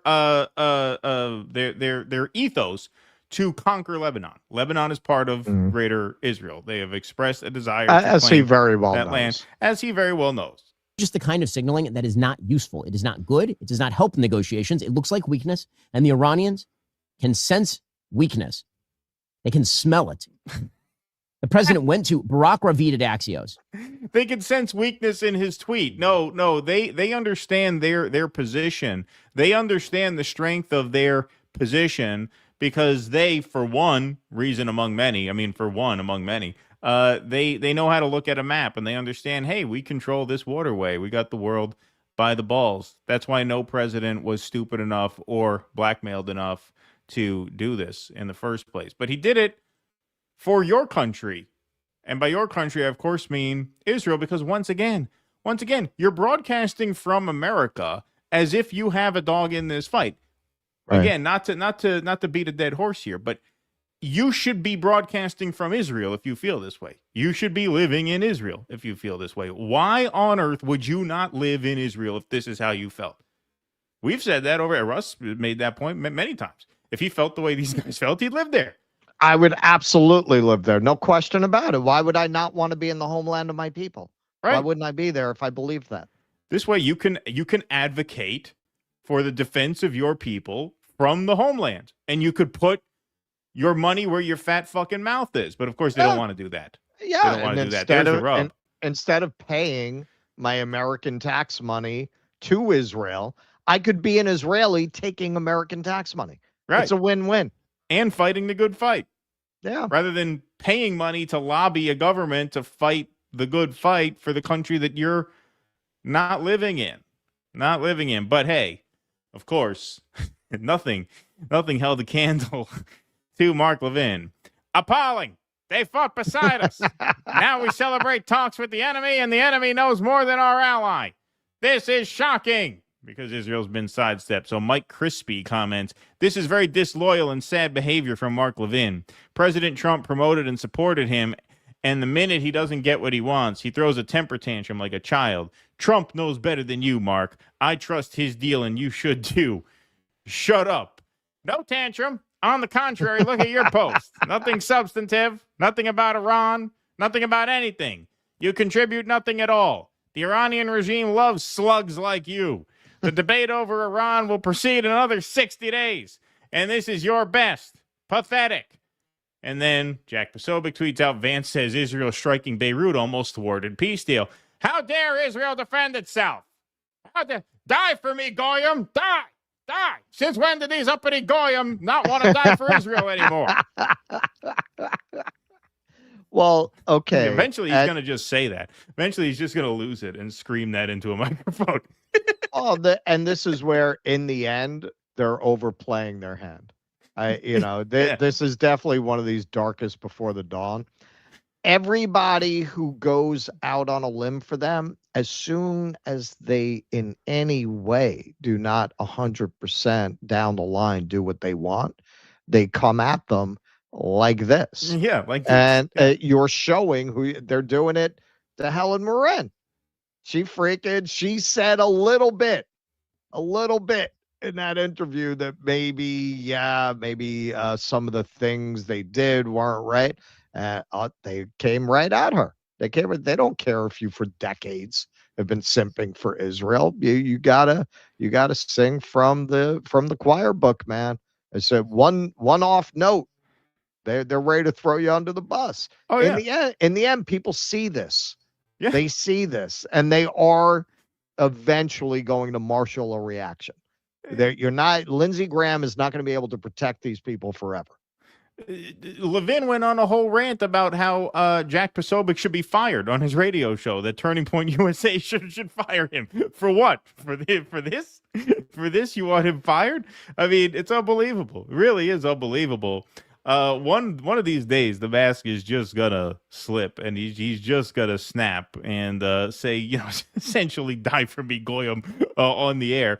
Mark Levin, no, this is crazy. Now, this is just amazing. Well, can you imagine if we ever withdrew aid? They would. Oh, forget it. They would straight out go berserk.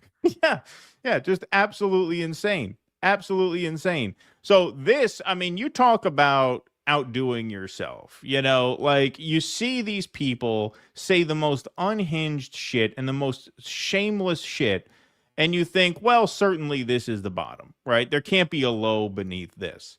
But then they always hit it. It's like watching a James Bond movie where James Bond is going to escape. Whatever deep shit he's in, it seems impossible. How's he going to wiggle out of this one? He always does. He does. But you just don't know how.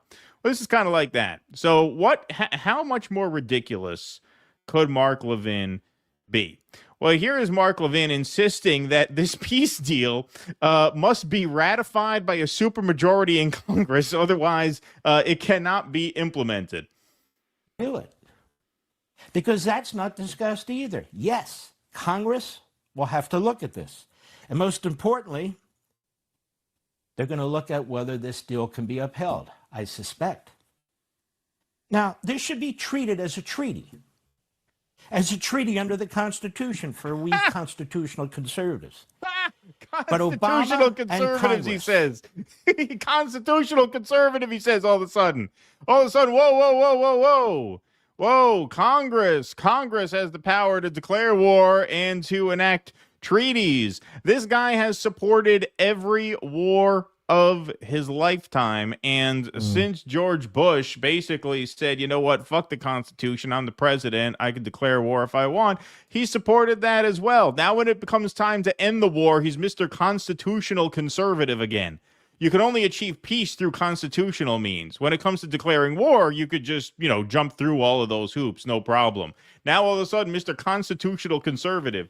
But Obama and Congress, Democrats and all Republicans but one, Tom Cotton, all of them decided not to apply the treaty requirements under the Constitution to the Obama-Iran nuclear deal. So that's where we are. Now, what does the Constitution actually say? Right, that's where we are. And so they're not going to apply those requirements to this deal either. If it was followed, Article 2, Section 2, Clause 2.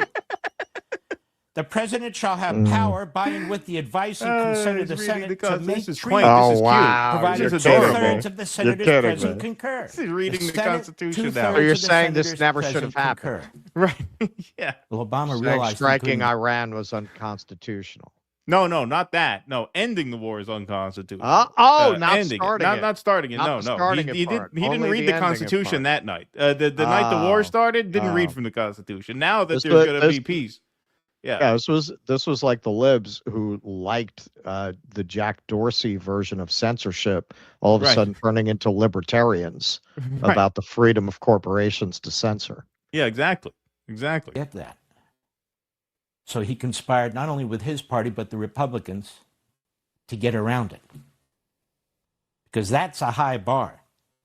And it's set intentionally as a high bar by the framers of our Constitution to ensure that any arrangement and any agreement with a foreign power is so beneficial to our country that it not only passes with the support of Congress, but we're going to call it a treaty, and the Senate, which represents the states, at least theoretically, can only approve it with a supermajority. Now, listen to this. The deal now, like the precedent set by Obama and the Republicans and Democrats in Congress, will require Congress to prevent the deal by 2/3 of both houses. In other words, it's flipped. It's flipped. The process is flipped. So it's highly likely that this deal, despite the hostility of the Democrats and objections by some Republicans who don't believe a deal should be going through at all, it's likely it'll sail through because that's the way the system was perverted.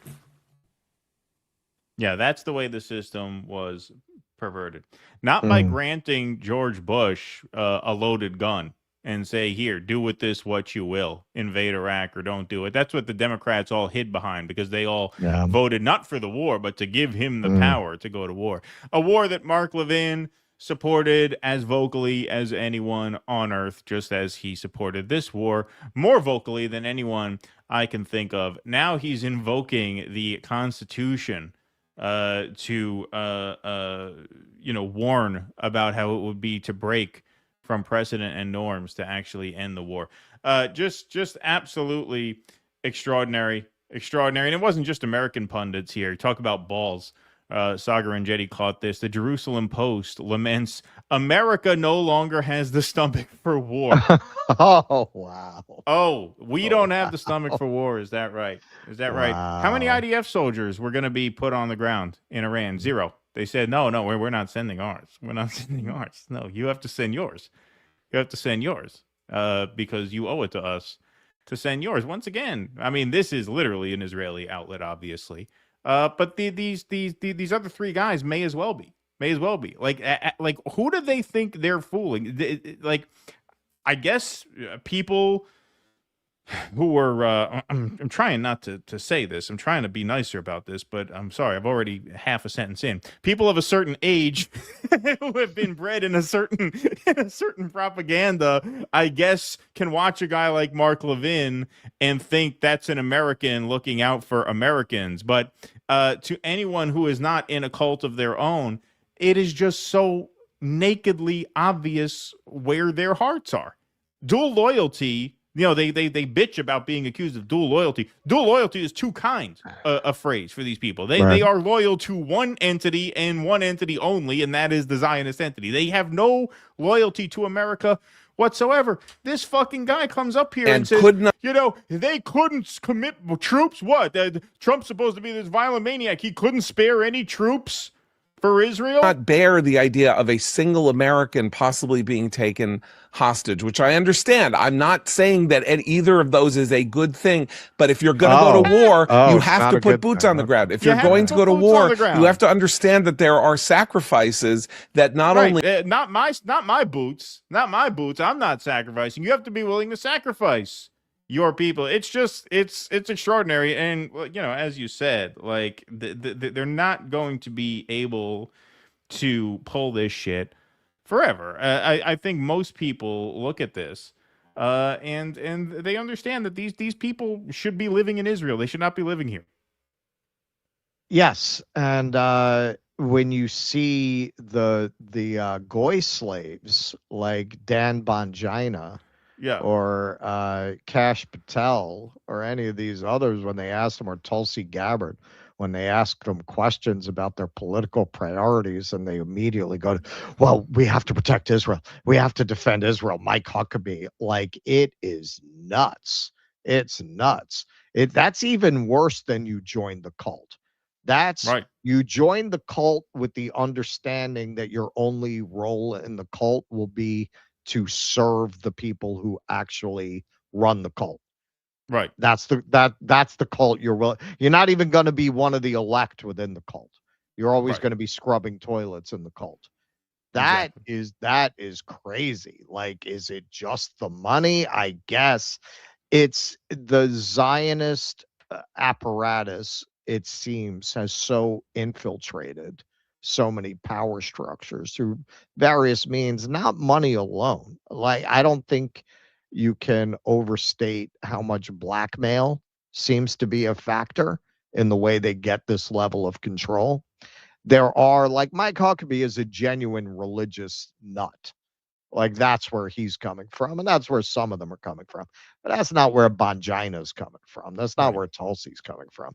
So what the fuck is it? There's you can't get access to power without bending the knee to Israel. So you could say for somebody like Tulsi, it's a means to an end.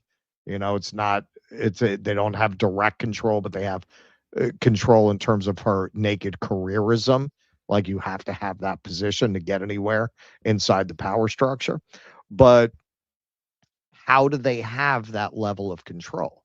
It is crazy that you have this country where you ask anybody, just without even asking them about Israel. So what's most important to you? Well, I believe in Israel. Defense of Israel. Yeah. What?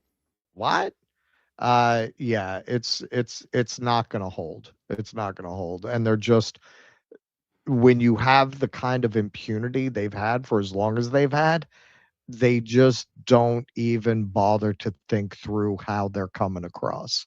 But 99% of people are going to see them as increasingly repulsive, unless they're getting paid not to.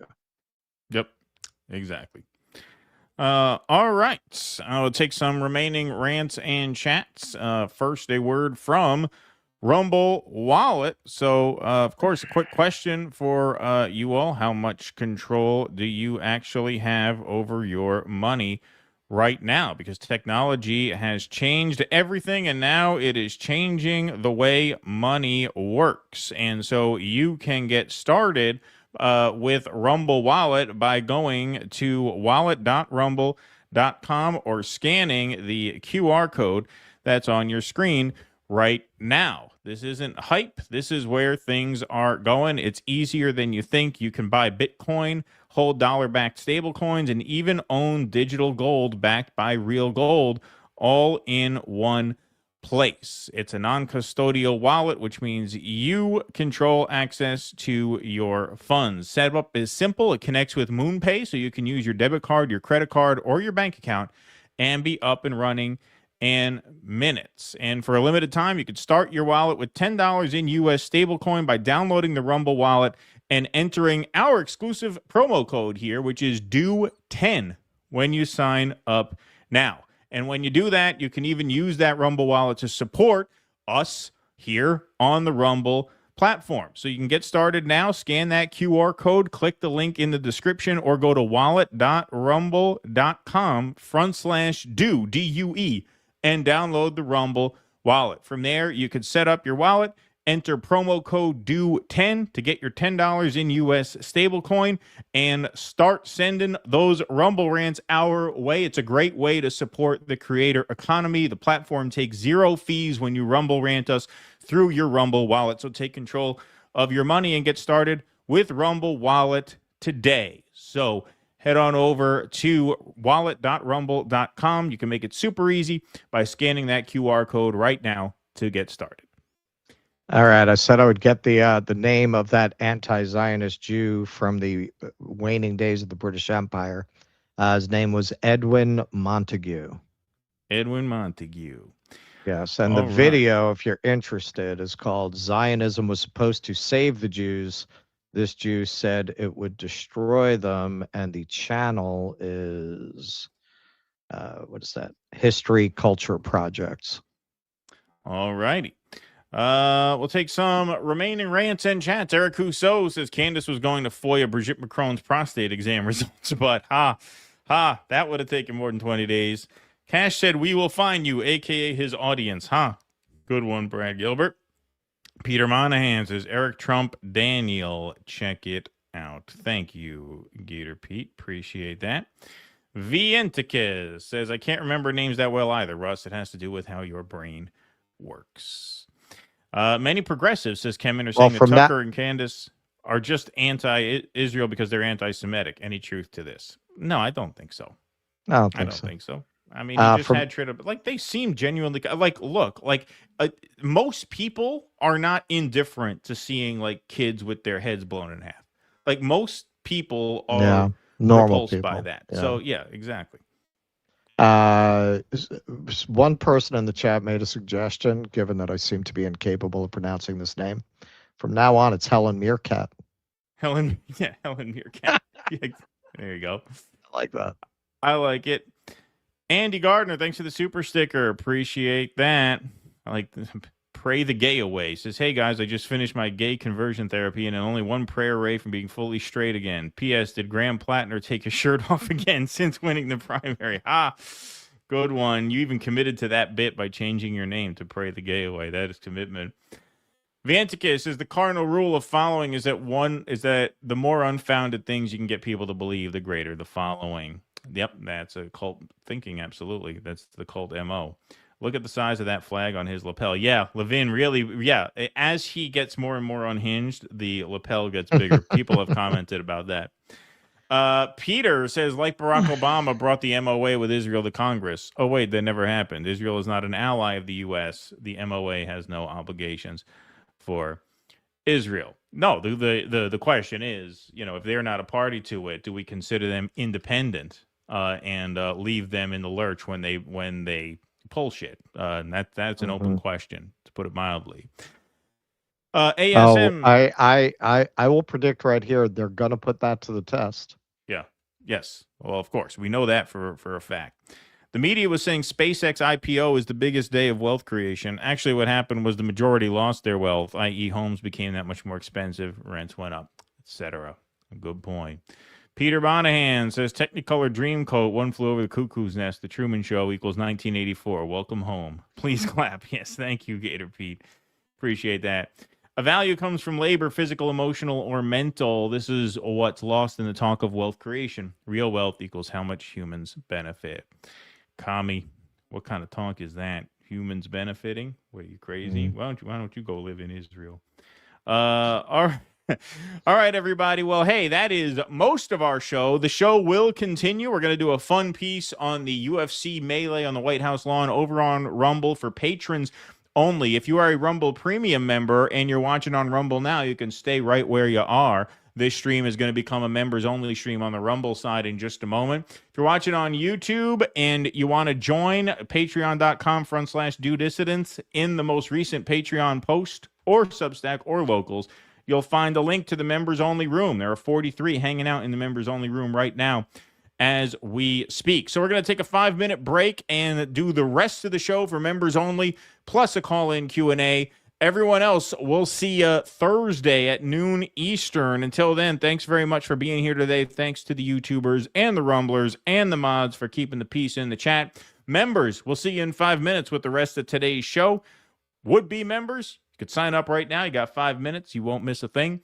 Patreon.com/DoDissidents. Everyone else, we'll see you Thursday at 12 p.m. Eastern. Until then, thanks again for today. Be safe and be well. Courage! Please clap.